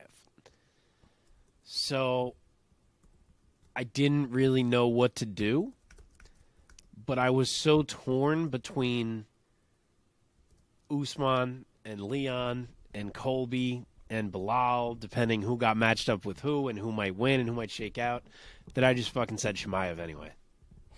Oh, wow. I said Bilal Muhammad. Wow. Wow. I do think a series of events will lead Bilal to finally. So I think Usman potentially loses that rematch with Leon. Wow. And then as a result, you're going to get Leon Bilal 2. And I think Leon loses that fight. Yeah, it's possible that Leon, like, in that 5th round, got all of his mojo back. And in the rematch, he has way more confidence because he knows what he can do against Usman. In 2 through 4, he fought the worst fight he could possibly fight. Yeah. Literally the worst. I couldn't believe what I was watching. He was broken. He was a broken man. Yeah. So is it possible that he can go into the rematch with a lot more confidence, knowing that of what he's capable of against Kamaru? Yes, but I think Kamaru is going to go right back to the game plan and not make that critical mistake. And I also, him, yeah, go ahead. I think that the wrestling also, now that he's felt the 2022 Kamaru Usman, the wrestling, I just can't see him not investing all available time into continuously trying to work that takedown defense. No one's saying to try and become a better wrestler than Usman, because that's not realistic. But if he's able to stop a lot of these shots and a lot of the control, I think he allows himself to get a lot more shots off than he did in the first fight. May I ask you, and Mike, I realize we sort of cut you off here. That's okay. So apologies. If you think that, Omar, and you think that leads you to say Leon can beat Usman, what then leads you to say he would lose to Bilal? Because they're very similar in my eyes. They are. I just think Bilal has looked a little bit more aggressive. Usman, to me, has never really seemed like the forward kind of fighter. He doesn't necessarily take a lot of steps back, but he doesn't present a lot of pressure. Like, even Colby has more forward pressure than Usman does. He does. Bilal, though, at least in these recent fights from Bilal, his forward pressure, his ability to switch up his ground game and his like Khabib style striking and shit, whatever the hell is going on there, has just been a significantly fantastic change for his game. And I think it makes him a real danger in that division. That's fair. So I went with Kamaru by the end of the year. I think he gets the belt back. And whether it's Bilal, who he goes up against next, I think is going to be sort of like a you almost have forgot kind of thing of the greatness of Kamaru Usman. All right, let's jump up to middleweight. Also, I think Khamzat's too much of a wild card for me to confidently say that by the end of the year he will have the belt. Maybe he does. Maybe I agree. Maybe he gets it in the summer and then goes up and vacates or something like that. Props Well, to you, then he Mark, wouldn't have it at the for end of the making the courageous pick of Chimaev for welterweight. Like I said, I literally only made it. If there was another guy who stood out to me as like, that guy will definitely rise above the rest of the pack, I would have gone that way because I kind of think Chimaev's going to middleweight. Yeah. But there just isn't. They're all so like anyone could beat anyone in my eyes that I was like, Chimaev it is. All right, middleweight. This is me. Hands up. I don't know. The I don't know emoji. I go with Izzy until he dies. You think Izzy gets it back? Wow. It is what it is. I'll be wrong if I'm wrong. I go with Izzy till I die. Mark. So it's very hard. For me, it all depends on if I think – so I am assuming we're getting Izzy and Pereira ran back. And it all depends on who I think wins that fight. Because if Izzy wins it, I think he ends the year as the champ. If Pereira wins it, I think he fights Whitaker, and Whitaker ends the year as the champ. So that's where I'm struggling. Omar agrees with you. I like it. I don't mind it. I would counter that by saying, depending on the time frame, if Whitaker won, then he might fight Izzy. And then Izzy might be champ. I know, man. It's tough. It's tough. Okay, Omar. Gonna go Izzy. Did Omar go on? I'm sorry. I will say yes. Izzy. I will say Izzy. Yeah, you said Izzy. And you said you both said Izzy? Okay. Izzy ride or die, baby. It's tough. It's tough. I'm curious about that rematch. I think they will run it back first. I mean, there's so much precedence in the UFC, at least. Like, Adesanya has had a long enough reign that he is going to get an immediate rematch if he loses. Especially in a fight that he was winning the whole fucking time and almost finished the fucking opponent at the end of the first round. God damn it. Pisses me off. You know why that stoppage, I was watching it the other day, and that stoppage, I think the only reason now it bothers me, having watched it a few times over, is that the ref stopped it while he wasn't getting hit. Mm-hmm. Like, had he stopped it in the middle of a barrage, I feel like I would feel less annoyed by it. But he waited for Alex Pereira to stop hitting him, and then he was like, okay, I think this is done now. And I guess... Okay, it was all happening quite fast. I think... I get it. Goddard, he committed to stepping in, and then, yes, Pereira, missed one or two shots as Goddard was stepping in. We've seen a lot of commitment from Herb Dean. When he steps the fuck in, doesn't mean he's right. It's true. It's a hard job, man. Fucking hard job. Listen. You notice Goddard was nowhere near my referee of the year last week, and we all fucking know why. Last year, he was my referee of the year. He had some real contradictory decisions last year, man. Like, it's almost very similar scenarios in a couple different fights, and his reactions to them were almost night and day different. It was a real interesting year for Goddard. Definitely not the best year for him, in my opinion. Hopefully this is not the start of a downfall like it has been for Harvey. Hey, man. I'm going to reiterate the point I made when we reacted to Pereira beating Adesanya. I'll draw an analogy. There's a Shakespeare play called Henry IV Part 1. And the famous character named Hotspur, who's like this super amazing warrior. Spoiler alert, the play was written 500 years ago. Spoiler alert, Hotspur dies in the final battle against who would become King Henry V. Hotspur is called his nickname. His name is Harry Percy. He's called Hotspur because he has a bad temper, and he's also like such a fucking amazing warrior. And in a scene where earlier in the play, they're talking about, these two other characters are talking about Hotspur and like, why is he so fearsome on the battlefield? And they say this line that say, his reputation rides before him into battle. Yep. And that is the moment that is the reason why Alex Pereira got that stoppage, is because it wasn't just that Adesanya was stung and stunned and getting swarmed. It was that it was Alex Pereira doing that. It was the danger that he presents in any and every moment of the fight. His reputation rides before him into battle. I buy that. I buy that. I think I said it that day that we talked about it, that if that was Sean Strickland doing the same thing to Izzy, the fight does not. If that was Sean Strickland, Mark Goddard would have been doing like the Schleich. Yeah. Yeah. Okay. I Good was hit- just good thinking to punch. myself, that's probably why they didn't stop the Masvidal Colby fight, because they knew Colby wasn't doing shit with those pillow hands. Okay.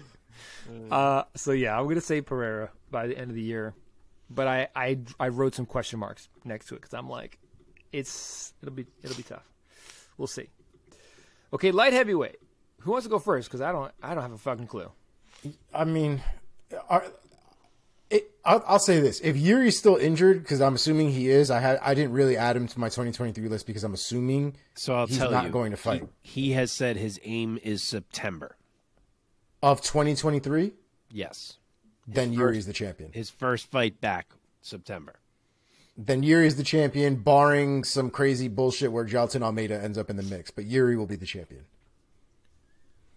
I had Ankalaev because I assumed Yuri wasn't going to be back. But if he is, then it's Yuri. I'm in the same exact place. Does Yuri 100% come back to a title fight? Like, Yeah, absolutely. Good. Yeah.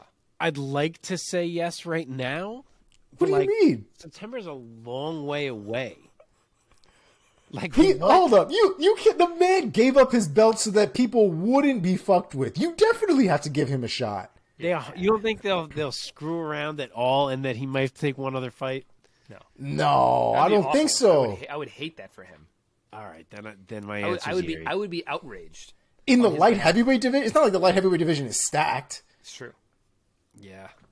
The other thing is, what if he gets delayed a couple months on that timeline, and he's not ready to take a fight till like November, December, and they're like, "Oh, that pay-per-view's booked. You're fighting in January." Then we miss it.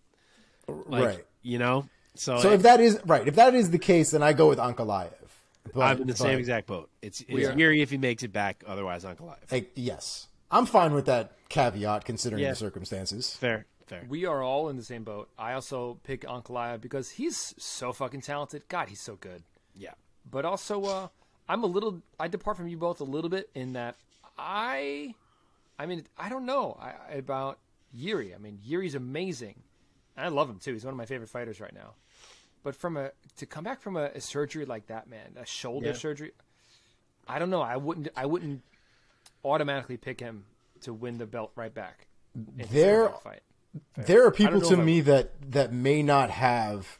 I think there are people based on their performances, based on the interviews that they give, their personalities, and just sort of things that we see, if they do have a social media and stuff like that.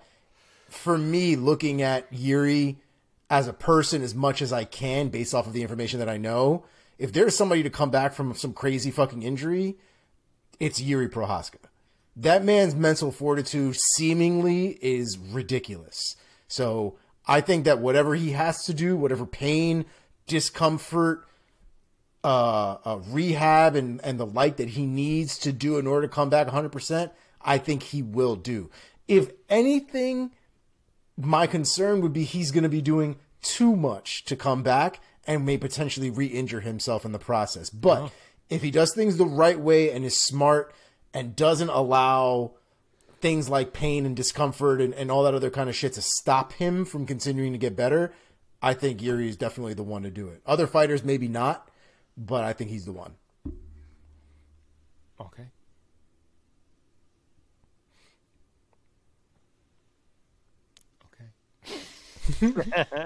Let's do heavyweight. Let's cap it off here. This one's impossible. It is. It's so. I wrote nothing. It's a blank for me. It's impossible. It's same. I literally. I think it's. Because I think it's pretty clear. I think it's fairly clear. Do you? Do you I really? do. Who do you think? Or it I is? is it a do. joke? No, You can go first then, and then I'll go into why I am torn. this is another one that I'm going to put a caveat on, and I think we all should put a caveat on. If John Jones actually comes back, I'm going to go with John Jones. Now, I have never held my breath for this man, so I'm not really going to add him to the list. It's just a caveat because it is a possibility. They've all been talking about it. I personally think he ain't showing the fuck up, but there we are. My actual pick is Sergey Pavlovich. By the end of this year, that man, barring John Jones' return, will be wearing gold around his belt. I don't think anybody in the top right now skill for skill, I think we'll be able to beat him. The man is enormous. His skill set is solid, and his technique is A1. And I think he's got edges over just about everybody in the top 5. So I think he ends up with the belt in the end. Okay, I'll go with Pavlovich. Yeah. Wow. I respect it. I considered it as well. And I say considered, I haven't decided yet. So we're going to see where I go right now as I talk this out. It's hard. So you said one reason. Hard because we don't know what Jones is doing. Right. Hard because I kind of want to say Ngannou. But now there's rumors that he might be a free agent. And then I saw people refuting them. But so, like, I don't know what's actually happening with that. So I don't know if he's going to be here at the end of the year or what. And then I also think it's hard because there are so many studs at the top of heavyweight. I'm saying so many guys who could be champ if they get matched up correctly, like Ngannou, Bones, Stipe, Gane, Blades, Pavlovich, Aspinall if he comes back healthy and soon enough to be in the mix. If Aspinall was healthy, I'd be picking him, by the way. I don't know. I think a lot of that depends on who gets matched up with who and what got delayed because someone had to fight John Jones or so on and so on. So I think it's really hard to predict where we'll be at year's end. I will say that any fight involving John Jones on the docket at this point will 100% have a backup. There's no way that they won't have a backup for John Jones fights at this point. And I think Sergey Pavlovich is going to be on the short list anytime in 2023 that John Jones is on the docket. I disagree. This is hard. I will disagree. I will voice this opinion. I do not think John Jones is an automatic pick at several heavyweight fights. Yeah, I don't think he is either. It depends on what matchup he gets. I don't think he's an automatic pick to beat Gane. I mean, these guys are just so much bigger.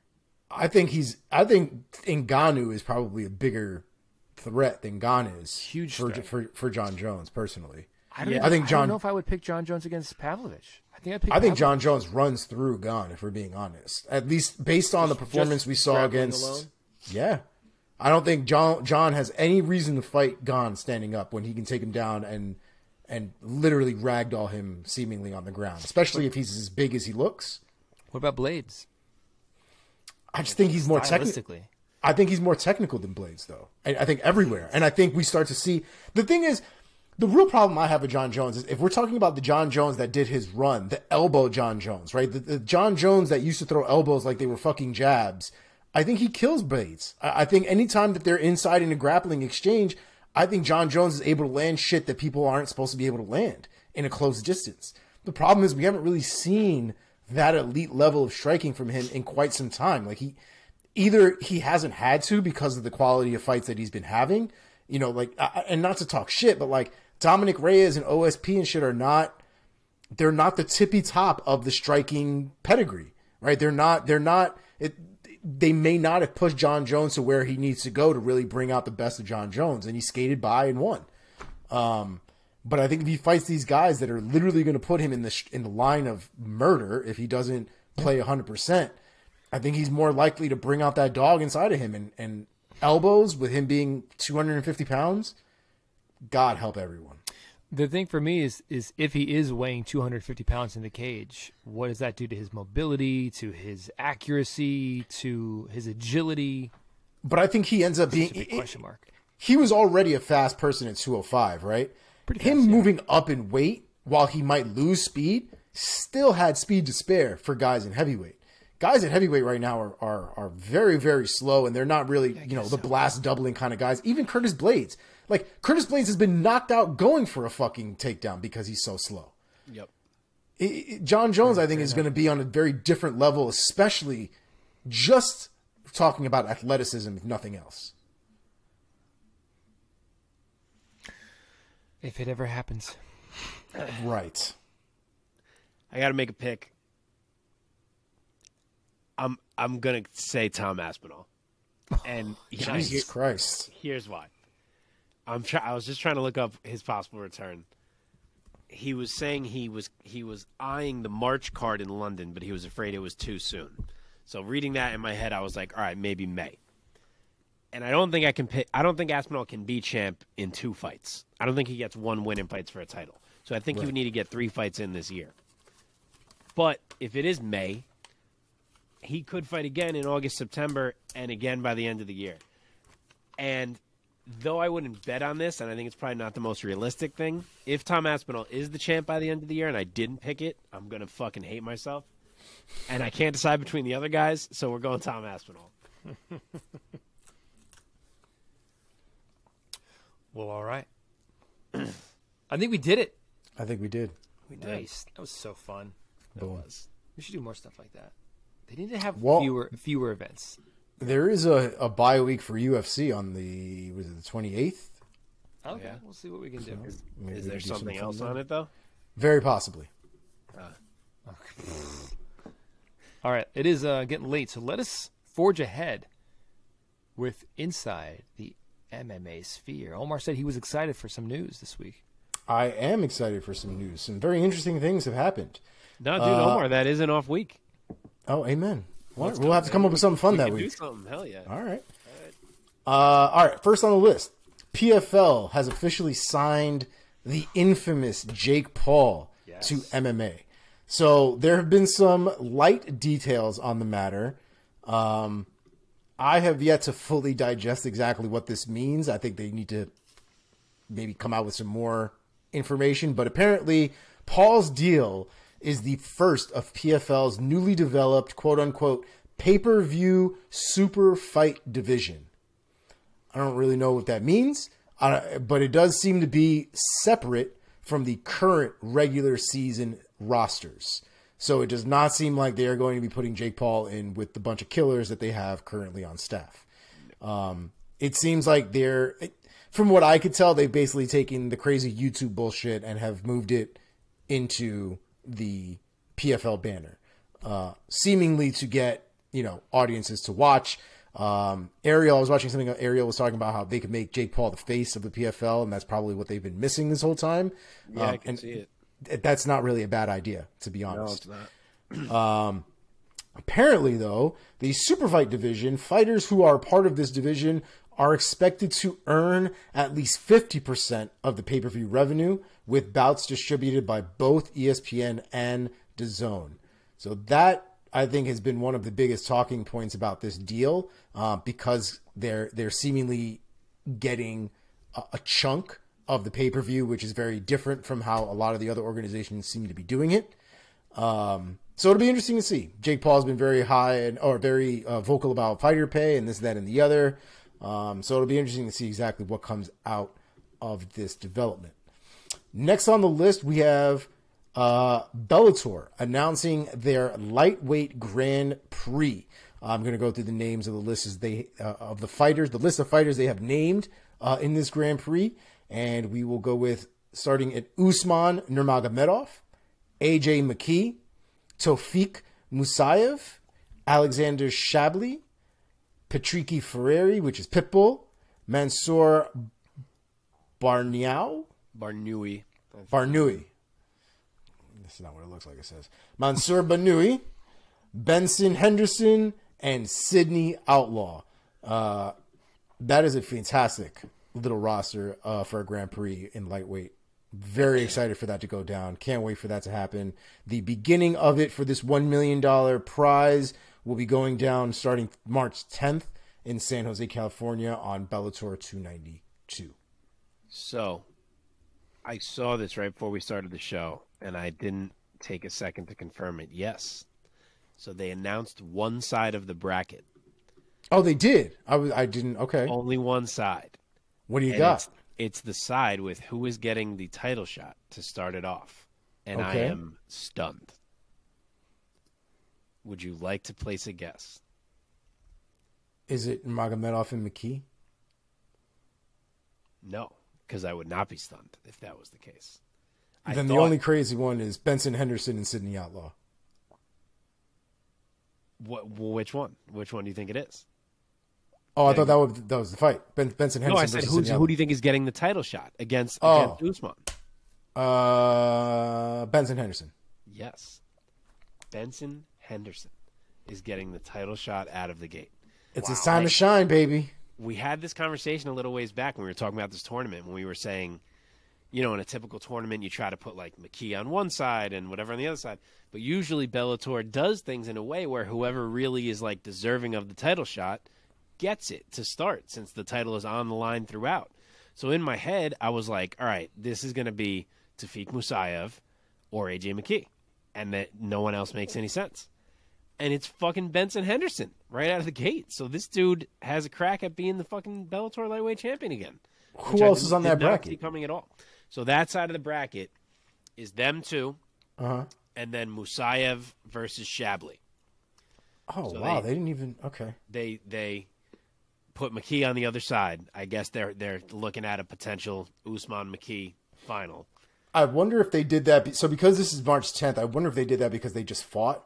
And so they're probably going to give them some... Because Pitbull was also part of that Risen card, and he's also not on the bracket, it seems. So what I was going to say is, seeing that him and Pitbull are on the same side, and remember I said this, I am hoping they do McKee and Pitbull to open the tournament, because I think that storyline is there, and that would be great. But what would that leave? That would leave Barnawi, or however we say his name, against And who am I Outlaw. forgetting? Outlaw. That's not bad. To start, that's not bad. Yeah, I don't know. I almost feel like they wouldn't do that, though. I feel like they'd put one of them against Pitbull, one of them against McKee. I don't know. It could go anywhere. I mean, who fucking knows? They just gave Benson Henderson a title shot. I was going to say, I feel like everything we know now has just gone out the window. Yeah. But yeah, it's going to be good. Whichever way it shakes out, it's going to be good. Next on the list, speaking of Grand Prix, One Championships owner, what is this fucking guy's name? I always forget it too, dude. I forget how... Chowdhury Chowdhury. Satyong, I think, or... Something, yep. I forget the man. I forget how to pronounce this man's name, but I believe it's Chowdhury, at least is one of his first name, I believe. Anyway, the man has designed his own Grand Prix, and get this if you guys haven't heard, because I'm assuming you haven't. This is a 16-man Muay Thai Grand Prix. So sick. $1 million prize. Open weight. Oh, it was open weight? Yeah, I saw this. Open weight. This is fucking madness. And I'm so excited. This actually happens a lot more in Muay Thai than people realize in Asia and in Thailand specifically, obviously. A lot of fights there's a lot of Muay Thai fights in Thailand. I mean, on a weekly basis, people are fighting sometimes daily, weekly. And so a lot of fighters and a lot of fights end up getting pulled and rematched and moved around, catch weights and open weights. So it's not an uncommon thing to happen in Thailand. It is very uncommon for this to happen for, I feel like, the Western Hemisphere. But just as an example, Sanchai, one of the most legendary Muay Thai fighters in the game, used to, or has spent most of his career fighting guys bigger than him. Right. Has lost to some of these guys in decisions and whatnot, but that is something that was normal for him, is to fight guys that were bigger. So open weight, while it seems crazy to us, and it is a little crazy, is a little bit more normal on that side of the world. But either way, to get some of the greatest Muay Thai fighters to fight in this tournament, regardless of weight, we could see people like Superlek, we could see Sanchai, Rodtang. We might even be able to see now that, what's his name? Bukao might get part of it. I mean, we could see some real crazy shit that we may not have been privy to before. Is there any limit on the open weight, or it's truly open weight? I quote this specifically from this man. $1 million US. 16 of the best strikers in the world will descend this year for $1 million US. Fans all over. Oh no, God damn it! What did he say? He said it's really going to be the small guy versus the big guy. Wow! Yeah. Jeez. Why? Yeah, dude. I'm excited for this one. When there's more information about what the brackets look like and who's actually going to be a part of it as a totality, we'll definitely get that more information over to you. But the precedent for this, I think, is fucking amazing. I can't wait for it personally. One has really started sneaking into my heart quite literally, and I've been enjoying it. Yeah, next on the list, we have been talking about Aljo and Henry and the future of the bantamweight division, what that looks like. Aljo has recently come out in an interview saying that his bicep has been torn, and says that at this point, being ready for Henry Cejudo, who is going to be a grappling heavy fight, he will not be ready for it in March. So it doesn't look like that fight is going to happen. We haven't heard anything official from the UFC, but I wouldn't count your chickens for that one. Next on the list, this is still a rumor, so I have not put it in the fight announcements, but Gaethje versus Fiziev has officially been placed as a rumor for in the works for the March event. I would assume the March event is London or Brazil. I can't remember now. March is not Brazil. Brazil is January. So then March has got to be London then. Yeah. London. Okay. So we'll see what happens with that. I would love for them to get that fight done. That's just pure fireworks right there. My saddest piece of news this week, Diego Sanchez is making his BKFC debut against ex-boxing champ Austin Trout. I don't know who the fuck sanctioned Diego Sanchez to go back into a ring, especially a bare knuckle ring. Like, I don't know. I don't know what we're doing. I'll watch it, but like, I'm not thrilled. Like, I'm not thrilled at all. Yeah. I hope he's okay. I hope he ends up being okay, but it just seems like a real recipe to really just make things even worse for Sanchez's health. Jesus. Yep. Last on the list, it does look like Dana White will basically be getting no real repercussions, I think, that people would expect from somebody in his position to get when something like this happens, in terms of him having struck his wife in public, getting into that whole altercation. We talked about last week how Slap League was pulled off of the TBS scheduling and their viewing dockets, and it looks like it's back on. Everything I've seen looks like that Slap League is back in full effect. Dana White has made, has been interviewed a couple times now in those pressers and things like that. I will give him props, because I don't think a lot of people would probably not have said what he said. But he's actually told people to stop defending him. There have been too many fighters and people defending his actions and trying to find excuses for his actions and trying to toe the line as to this and that. And he's asked people not to defend him. He's said this is undefendable, indefensible. He doesn't expect people to defend him. He doesn't know why people are defending him. He doesn't like that people are defending him. He says it's something he's going to have to live with. He's going to be known as that guy now. People might have lost respect for him, and he doesn't blame them.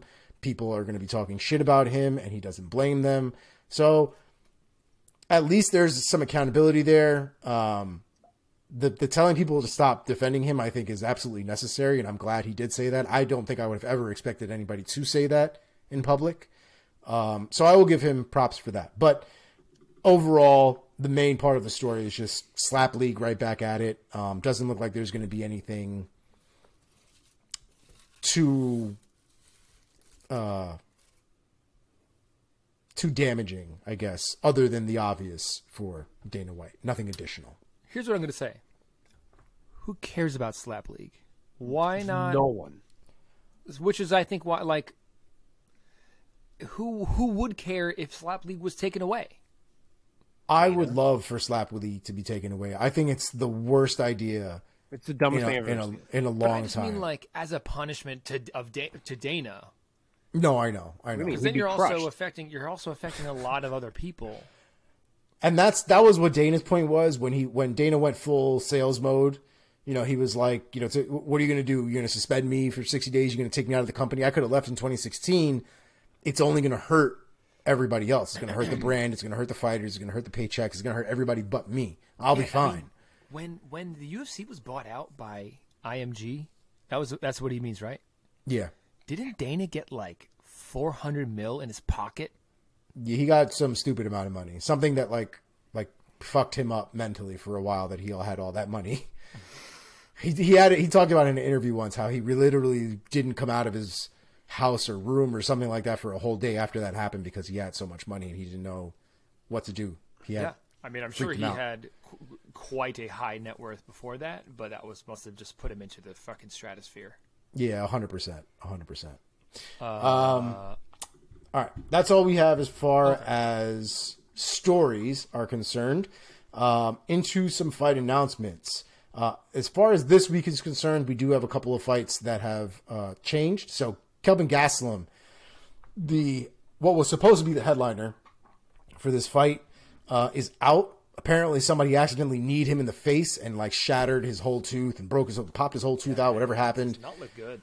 Nope. Apparently what happened was they stitched his tooth back in, from what I understand, and because of the stitches, that is why he is not medically clear to fight this weekend. That was the specifics I understood, which I thought was interesting. Sorry.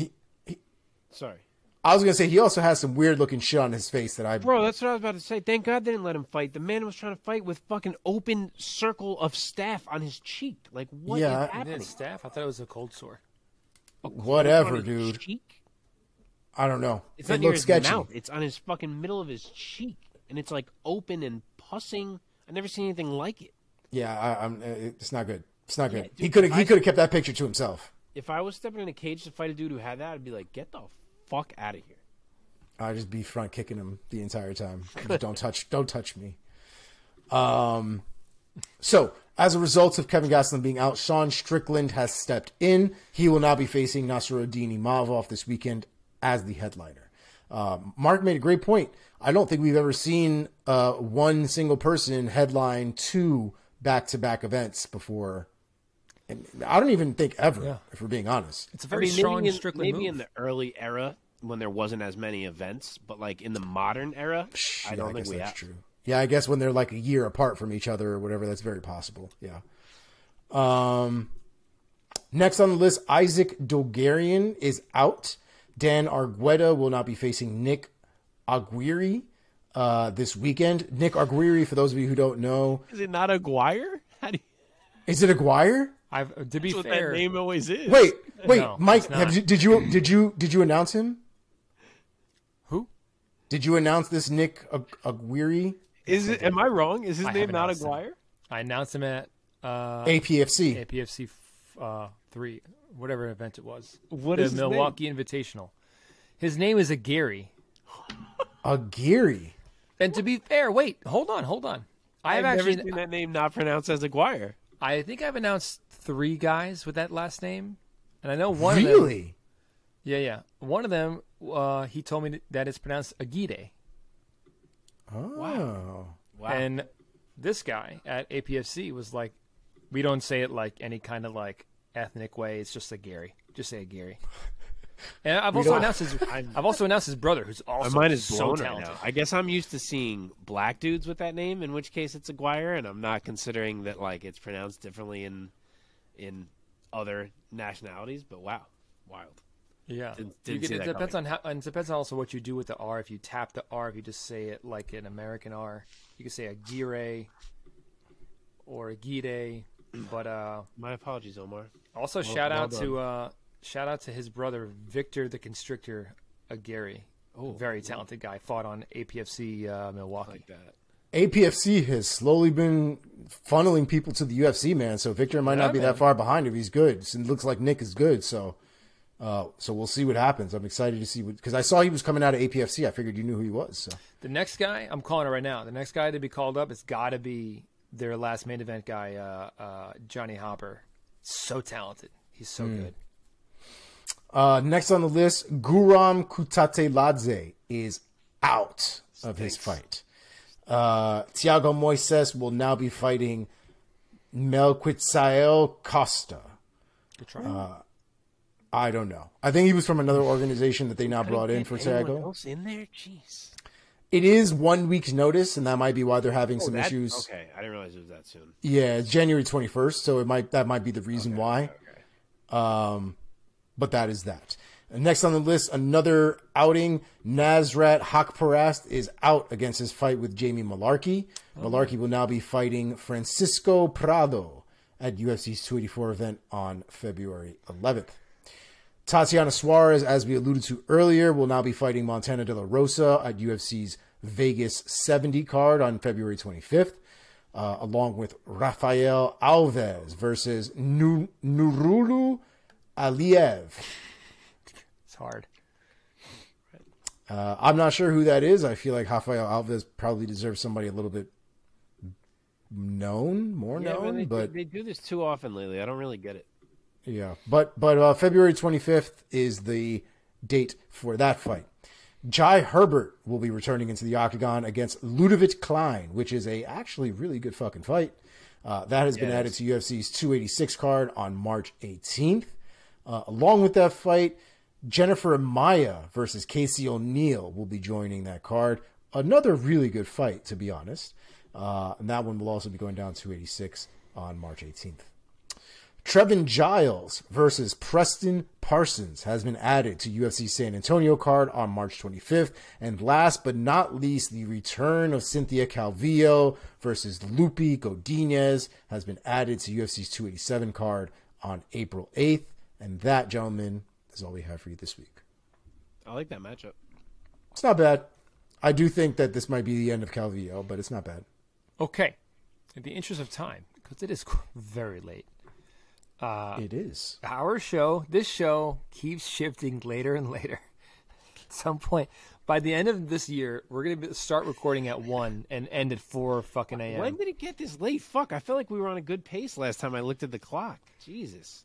I think we've just been having so much fun with this episode, just talking shit. We thought it was going to be so short. We only got 5 fights to preview, so let's fucking work through these. Really quick, before we get into the UFC card, I do just want to point out there is a ONE FC card this weekend, and there are some really good fights going down. They're not, some of them are Muay Thai, some of them are MMA, but if you are into Muay Thai at all, Superbon is fighting, Super Lek is fighting, Stamp Fairtex is fighting, mixed rules. So I believe mixed rules are part Muay Thai, part MMA, depending on what round it is.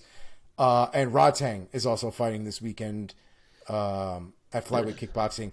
The other one that I thought was interesting that I don't really care to watch, I just thought it was interesting, was Gary Tonin is fighting Johnny Nunez, the husband of Miesha Tate. So I didn't even know Homeboy was still fighting. I thought he was done. That's the only MMA fight on the card, which is why I didn't bring it up for the show. Well, Eng lost. Yes. I was going to butcher the name, but Laun Sang is also fighting that fight as well for MMA. But yes, I forgot that. Yes, it's a hell of a card though, especially if you like combat sports in general. There's some real high level shit going on in this card, so highly recommend if you're into it. Okay. We're going to break down 5 fights for the upcoming UFC Fight Night. Strickland versus Imavov going down this Saturday, January 14th at the UFC Apex in Las Vegas. Real quick, very, very quickly, please. Other than the 5 main card fights, any fights or fighters that you guys want to just shine a quick spotlight on for the listeners and viewers?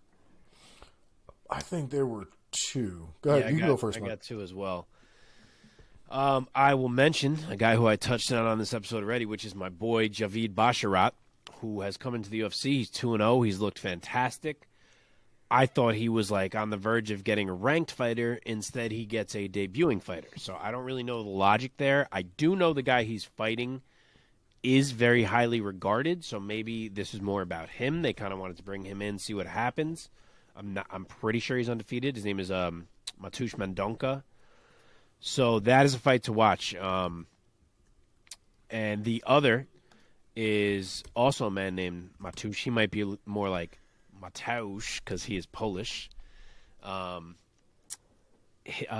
is Mateusz Rebecki.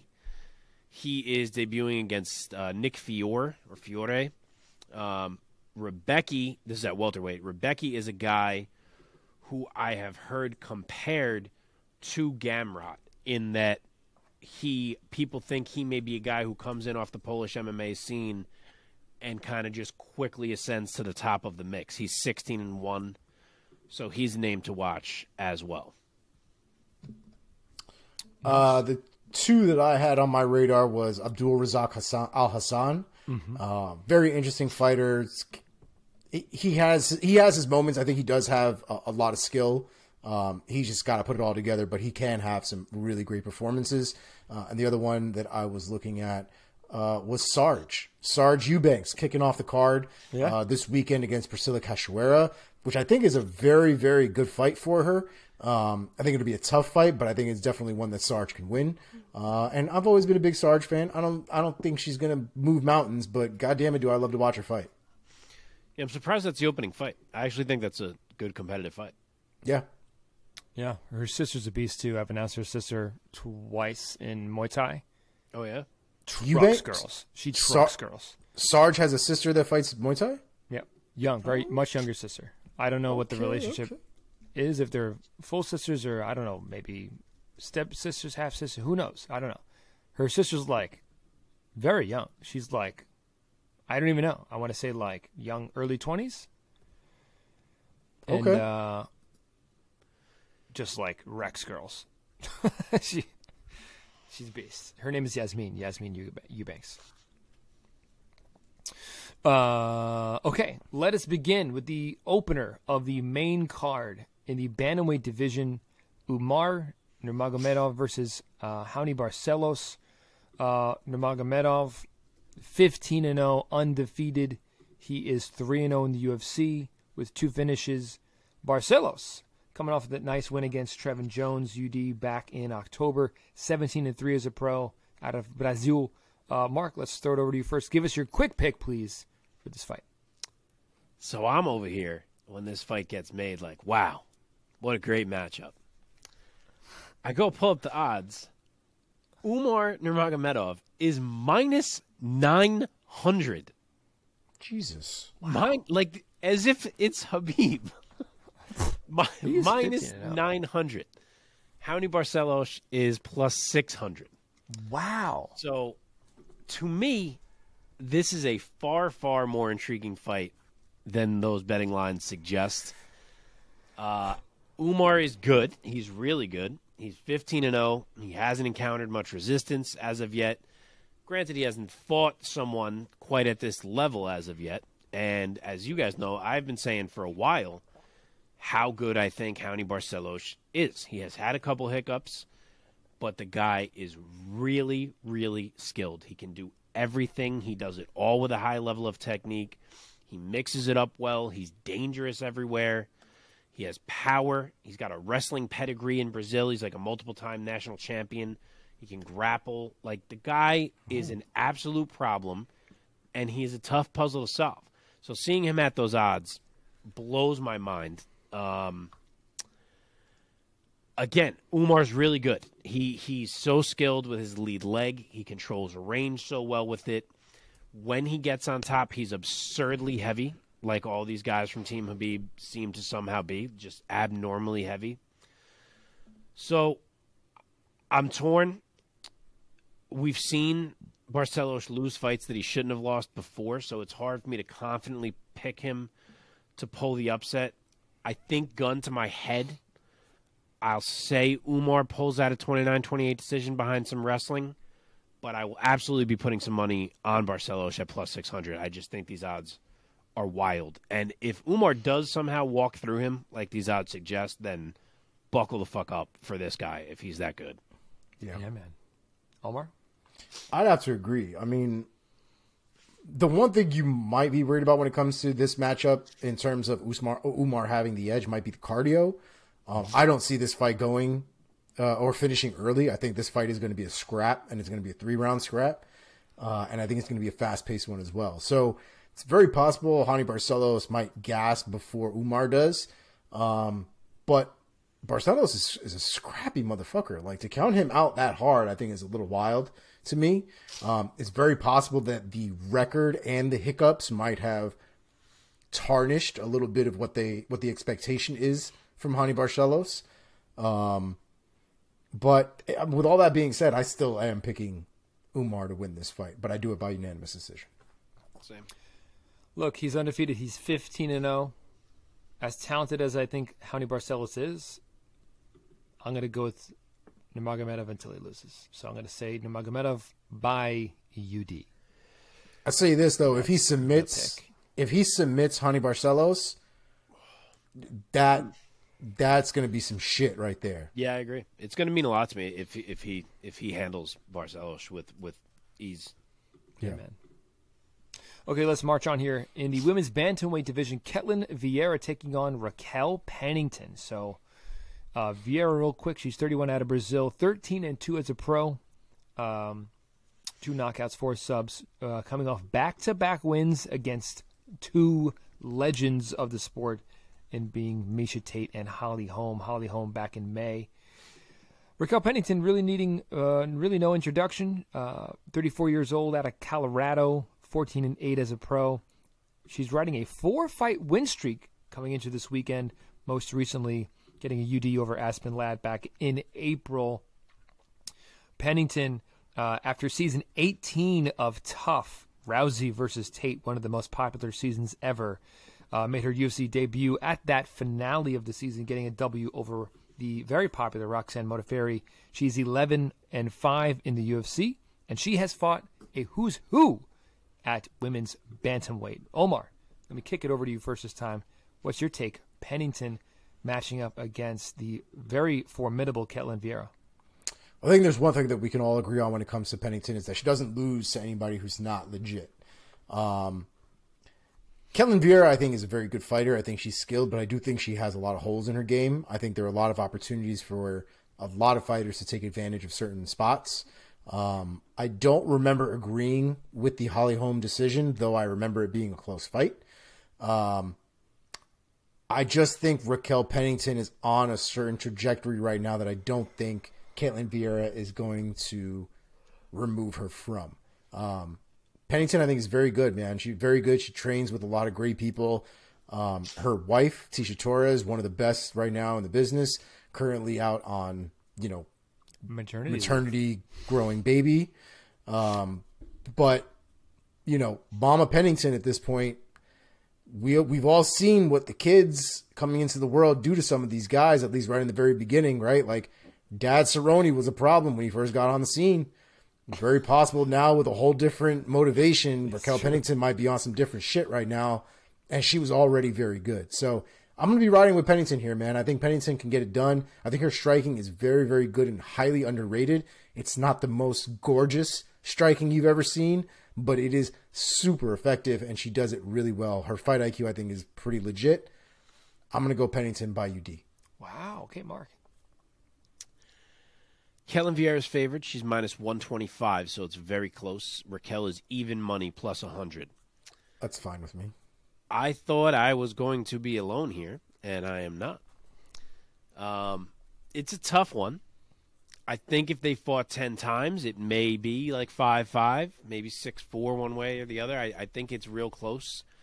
Raquel loves to lean on the clinch. I'm not sure that she can do that against Ketlin. Ketlin's a strong girl. She even gave Holly some trouble in terms of getting things off in the clinch. There was a lot of Holly holding, but she couldn't. If she tried to get things off, she was going to lose Ketlin. So it was tough for her to work that clinch game that she likes. I think if Ketlin can keep Raquel off her and keep things more at range, I think the fight can turn her way. But really, what this fight comes down to me. And this is not one I'd say to bet. I'm not terribly confident in this. It seems like most of the world's on Ketlin. It just comes down to me that until I see this girl fight with confidence, I'm not picking her to win fights. Even against Holly in a fight where she got a gift of a decision, she fights so tentative. Like, she's afraid to use what's in her bag and to understand the power that she has, and she just chills for periods of time in there. And she's fighting Raquel Pennington, who's going to fucking walk at her for 15 straight minutes. Yep. So if it was a 25-minute fight, I could see myself having a little more pause that maybe, like, Ketlin figures it out and ends up taking 4 and 5. But I think in only 15 minutes, Raquel can get 2 of these rounds purely off work rate. So I'm going to go Raquel UD. Guys, you're ignoring one facet of Ketlin Vieira, is that she is a legend killer. Okay, she has wins over Holly Holm, Miesha Tate, Sijara Eubanks. Okay, some of these next ones may not be legends, but vets. She beat Eubanks. She beat Kat Zingano. She beat Sarah McMahon. Again, not a legend, but a real vet in the sport. I think she's going to notch another one on her belt here. Vieira at 5'9". She is a big girl at 135 pounds. And I love Pennington, man. She's a dog through and through. And she's a vet herself. But that's her kryptonite here, is that she's a veteran. And Ketlen Vieira beats veterans. And I think that's going to be Ketlen Vieira by UD. That's the pick. That's the tinfoil hat shit right there, man.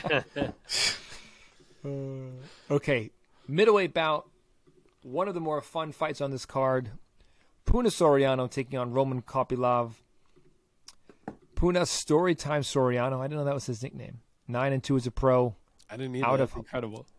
Apparently, I don't remember anybody calling him that. Storytime Soriano. That's great. Out of Hawaii. He is 9-2, 6 knockouts, coming off a win against Dalsha Lungiambula. Kopylov out of Russia, of course. He is also 9-2. He is also coming off of one win against Alessio. How do you say his name? DiCirico. Chico? Chirico. DiCirico. Chirico. Yes. Mark, let's keep it with you this time. Give us your take and your pick quickly. Okay, Puna is favored. He's minus 160. Kopylov is plus 130 as the dog. This is a good fight, fun fight. Could see these guys swinging in there. Kopylov is good. He's skilled offensively, but the man's there to get hit. He gets hit, and I just think that's a tough recipe against Puna Soriano. I think that Puna's strength also helps him if Kopylov kind of tries to get inside and make it a little uglier. And I just think that Puna, I think the main thing for him that we are seeing and that we saw play out in the last fight is that he is learning more and more how to land his shots. He's learning more how to set them up, how to connect with the big power that he carries.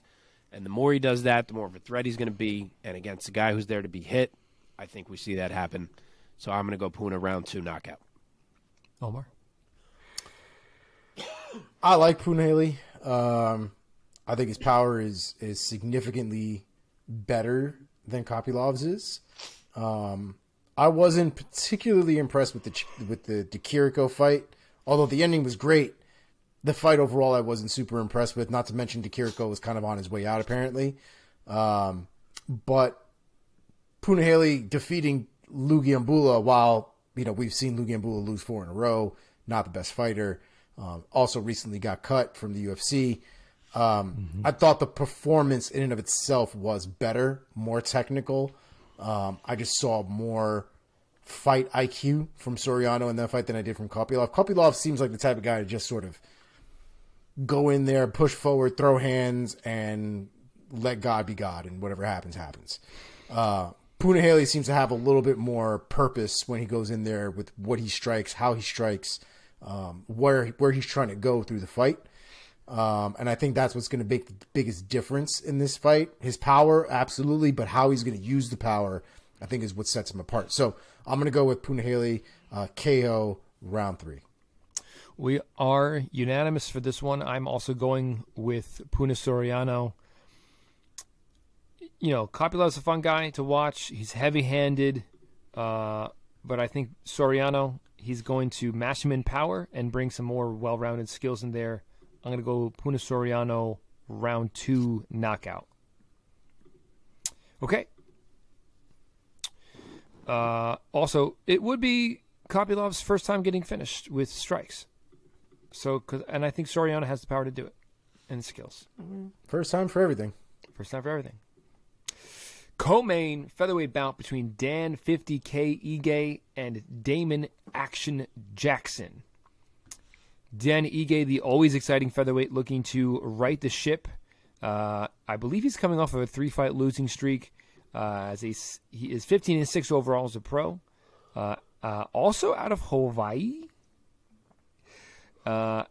As a 7-1 pro, he appeared on the Contender Series back in July of 2017 and got a submission win over Luis Gomez and has been in the UFC since. He is now 7-4 in the UFC.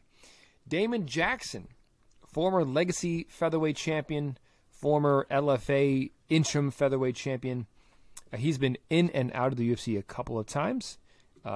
He's also fought for the PFL once, got knocked out with a flying knee.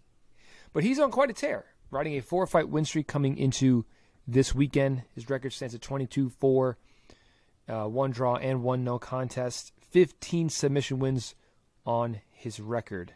He is now 5-1 in this current UFC run. Omar, give us your take and your pick of Jackson versus Ige. First of all, what an absolutely fantastic fight this is. I have a real hard time picking this fight for a couple of different reasons. Partially it's emotional and partially it's logical. I love Dan Ige. I think he's a fantastic fighter. He has been on a streak though, man, a really bad streak. He's lost 3 in a row. Chanson Jung, Josh Emmett, Movsar Evloev. And I don't think Damon Jackson is any easier than any of those names that are on there. I think what makes Damon Jackson very difficult is his overall well-roundedness. He's one of these fighters that's very good on the ground, very good with pressure, very good on the feet. Dan Ige has a very specific style. He likes to fight outside. He likes to use his footwork. He likes to be able to rack up volume, and he's not necessarily looking to kill somebody in there. Damon Jackson is looking not only to kill you, but kill the soul that comes out of you afterwards. Damon Jackson is probably one of the more violent guys in the UFC at this point, and his recent run, because like Mike said, he has been in the UFC in the past, didn't do so well back then, but this recent run that he's had, short of the Topuria knockout, has been stellar performances, and I mean stellar performances.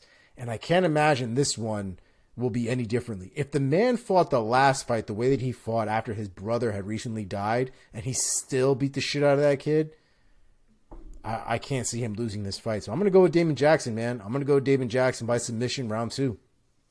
Wow. Okay, Mark. Could be big.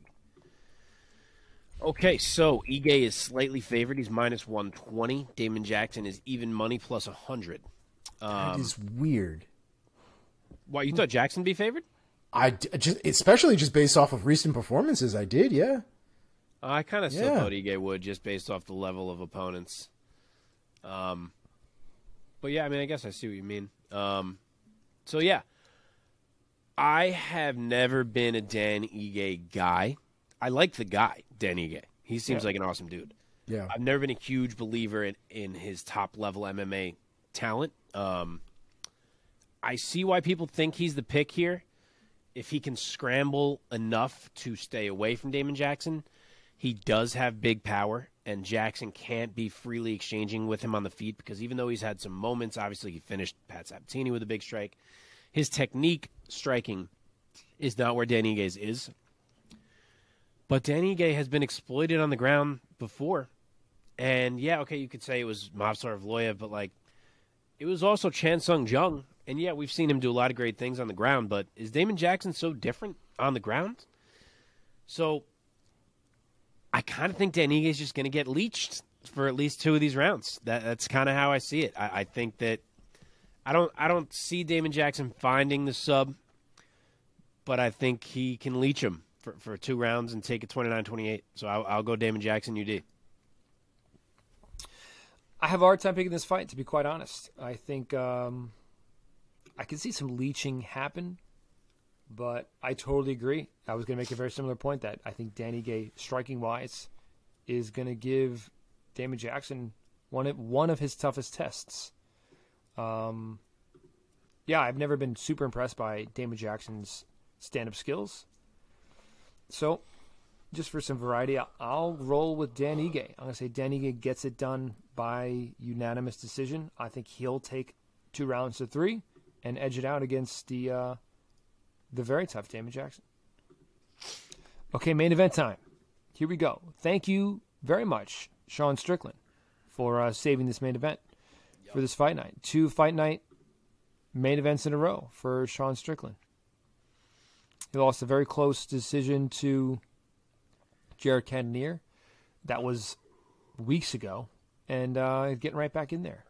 That's a very Sean Strickland move, I want to say.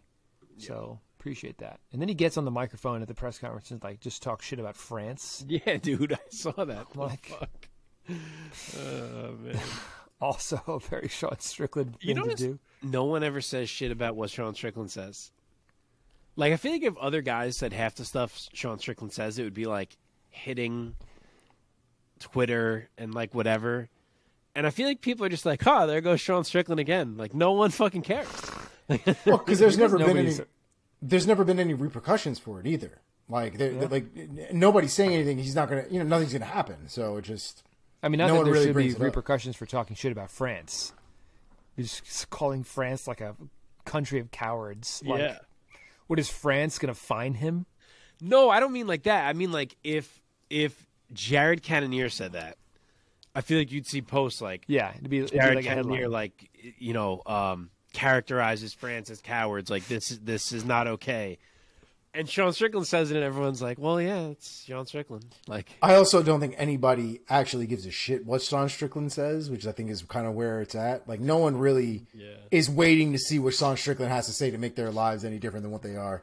Sean Strickland just talks to talk and hope somebody listens. yeah, Yeah, he just has no filter. He's just the broiest dude who doesn't have a filter and doesn't care and just says whatever he wants. I don't think he says it to be inflammatory or get clicks. He's just like a dude. He just like, oh, dude, half the time he says things, you can tell that he's like, maybe this shouldn't be coming out of my mouth, but like, too late now. Like he always kind of seems like that. okay. So Sean Strickland, 31 years old, out of California, 25-5 as a pro, 10 knockouts, 4 subs added to that. He is coming off of back-to-back losses against Alex Pereira and Jared Cannonier most recently. He came into the UFC as an undefeated 13-0 fighter, making his debut at UFC 171 back in March of 2014, a submission win against Bubba McDaniel. And he is now 12-5 in the UFC. He will be facing off against the Frenchman, Nasruddin Imavov, the 27-year-old out of Paris. 12-3 as a pro, 5 knockouts, 4 subs, a pretty good finish rate for himself. He will be riding a 3-fight win streak coming into this weekend. Most recently, a very impressive, pretty dominant UD over Joaquin Buckley back in September. He made his UFC debut in October of 2020, a win against Jordan Williams, and he is now 4-1 under the UFC banner. Omar, let me throw it over to you first. Give us your take and your pick of a very interesting middleweight matchup between Strickland and Imavov. So we all know what Sean Strickland's game is going to be, right? Like, Sean Strickland is the type of person who wants to throw volume. He's not necessarily turning into all his punches. He's not necessarily looking to overtake you with damage so much as he's trying to overtake you with just his volume. He's also not seemingly the guy who's going to look for the takedowns right away. Very possibly if he gets stuck in a bad spot or starts to get his ass whooped, he might look into changing up his game plan. Nasruddin Imavov is one of these guys that I think is pretty well-rounded.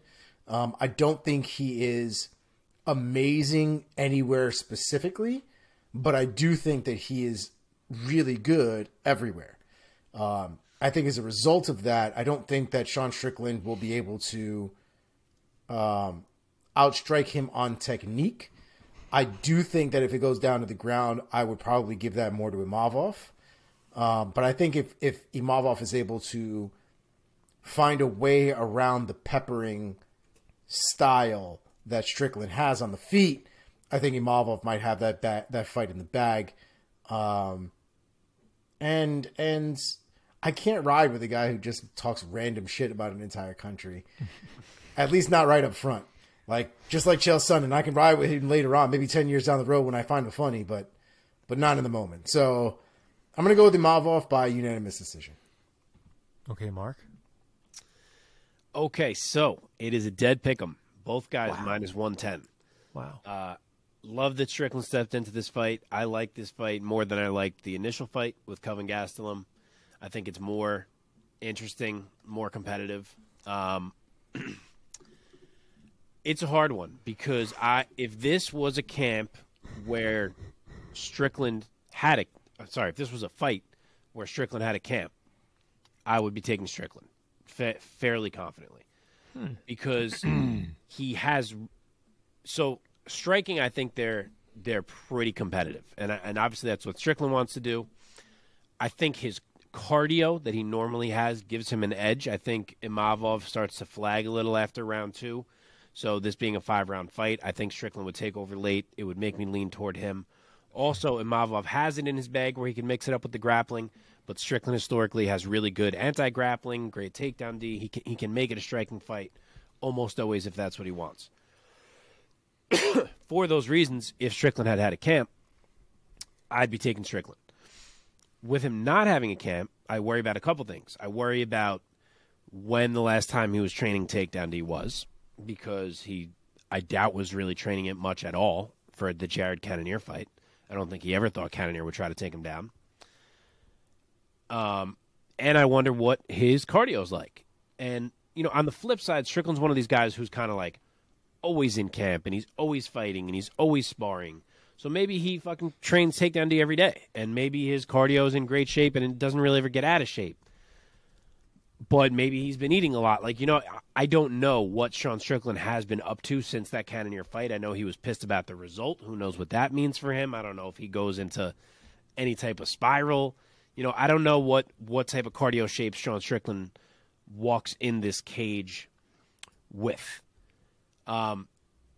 Imavov looked awesome against Joaquin Buckley. It was the best we've seen him. Striking was incredible. He faded in round 3. Buckley stayed with it. Imavov kind of started to go away a bit.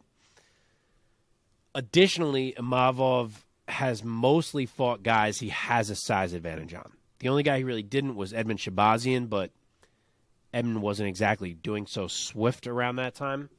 And we don't really know if he's back yet either. All we've seen him do is beat Lungian Bulu, which you would hope he could do. Other than that, he's fighting guys that he's got a height advantage on and a reach advantage on of like three or more inches. Sean Strickland ain't that. I think he's 1 inch taller than Sean, and he's got 1 inch less reach than Sean. So these guys are pretty much the same size. So it's coin tossy for me with Strickland not having a camp, but I'm still going to side with him. I think that it will be striking. I think Strickland can keep it there. And I think Imavov not having the size helps it be competitive. And I'm going to guess that Strickland is one of these guys that carries his cardio all the time and that he ends up taking 4 and 5 and that he can have one of the earlier ones to give him a win. So I'll go Strickland UD. Very thorough. Mark?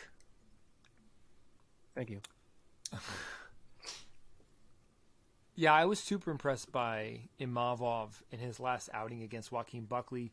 He looked great everywhere. His striking looked great against Buckley, who's a super dangerous striker. He was unintimidated by Buckley's power, and he took it to Buckley in a very aggressive style. Now, Strickland has an aggressive style, but an aggressive sort of plodding forward, constantly kind of pecking at you kind of style. I think Imavov generally, I think he carries more fireworks in his arsenal.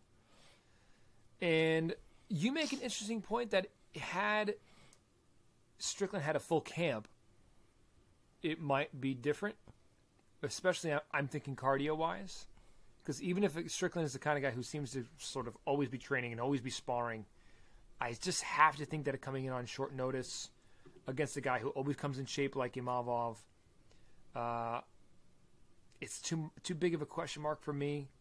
So I'm going to say that Imavov wins 3 of the 5 rounds, quite possibly 1, 2, and 3. And I don't think that Strickland is going to I don't think he's going to do well with his style, first of all, generally speaking, especially in the early going. He might have a late surge, but I don't think it's going to be enough, and I'm going to say Imavov by unanimous decision. Omar, how'd you say it? UD. You did. Yeah. You know what none of us noted? Or maybe you did in the intro, Mike. Did any of us note that this is happening at 205 pounds? No. No. Yeah. I didn't even know. Yep, because of the short notice. 205. Yeah. Now, So you that's might be right about Strickland and his weight, at least. Yeah, that's why I was saying it. That I'm concerned. Yeah. Especially Strickland used to considering be a welterweight. Imavov.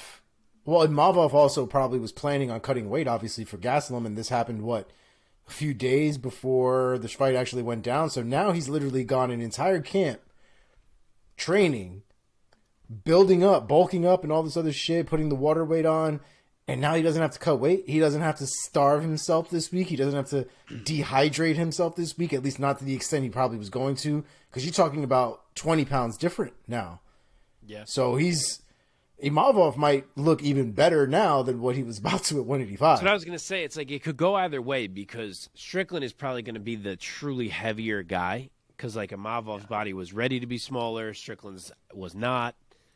But like to train as if you need to make 185 and then get told, oh, like you did all the work, but you don't have to do that last cut at the end, like your body is probably in a great spot. Yeah. Yeah, it is. So yeah, it'll be interesting. Yeah, we might see like puffy Sean Strickland. We're gonna see. See. For a guy that used to be a welterweight. Okay. Full disclosure: it being 1 a.m., I'm Yeah. going to forego trivia, Yeah. Can't believe it's and one. I actually made the decision in my head about 90 minutes ago. This is bullshit. I didn't sign up for this. I want my goddamn trivia. Oh my god! You know what? Maybe if somebody commented on one of these fucking videos and was like, "Love the trivia." You want me to comment on our video, Mike? You want me to put down there that I love the trivia? If Tommy makes it this far, he is going to comment that he loves the trivia. I will say this. I've been meaning to always say this, like every episode. I always forget to say this. Coming up with trivia questions sometimes is hard because I kind of like run out of bullets. If anybody out there wants to like submit a trivia question, email us andnewmmashow@gmail.com. That'd be cool. Give the answer just to Mike. Dude, remind me next week. yeah. Be like, you come with the trivia question this week, and I will. Okay. I just don't Okay. think about it. Do you want me to give you a real quick trivia question? Will that help? Sure. Okay. Mike's fucking pissed. In 2022, there was no pay-per-view that reported over 500,000 pay-per-view buys. At the Wow. UFC. How fucked is that? How fucked is that? Wow. Tell me you don't Holy want Conor. fuck. Tell me if you're not Dana White or somebody in the UFC, you don't want Conor McGregor back like a fucking Oh sack. my god. We need That's Cormier. not good. We need Cormier and Jones to come. It's not great. It's not great. Now, Holy fuck. with that information in your head, when was the last time that happened in the UFC? Was it 2003? A. Wow. No. 2004? B. 2008? C. Or 2010? D. I can't believe it's been that long. I didn't think it had been that long. Holy fuck, that's a bad sign. Some of the Last champions time. right now are just not polarizing, man. So They're wait a second, just wait a second. 8. The question is, when is the last time they did not break 500,000 in a year? correct. In any pay-per-view that they had. Yeah. It was a 03, 04, 08, and 2010. Yes.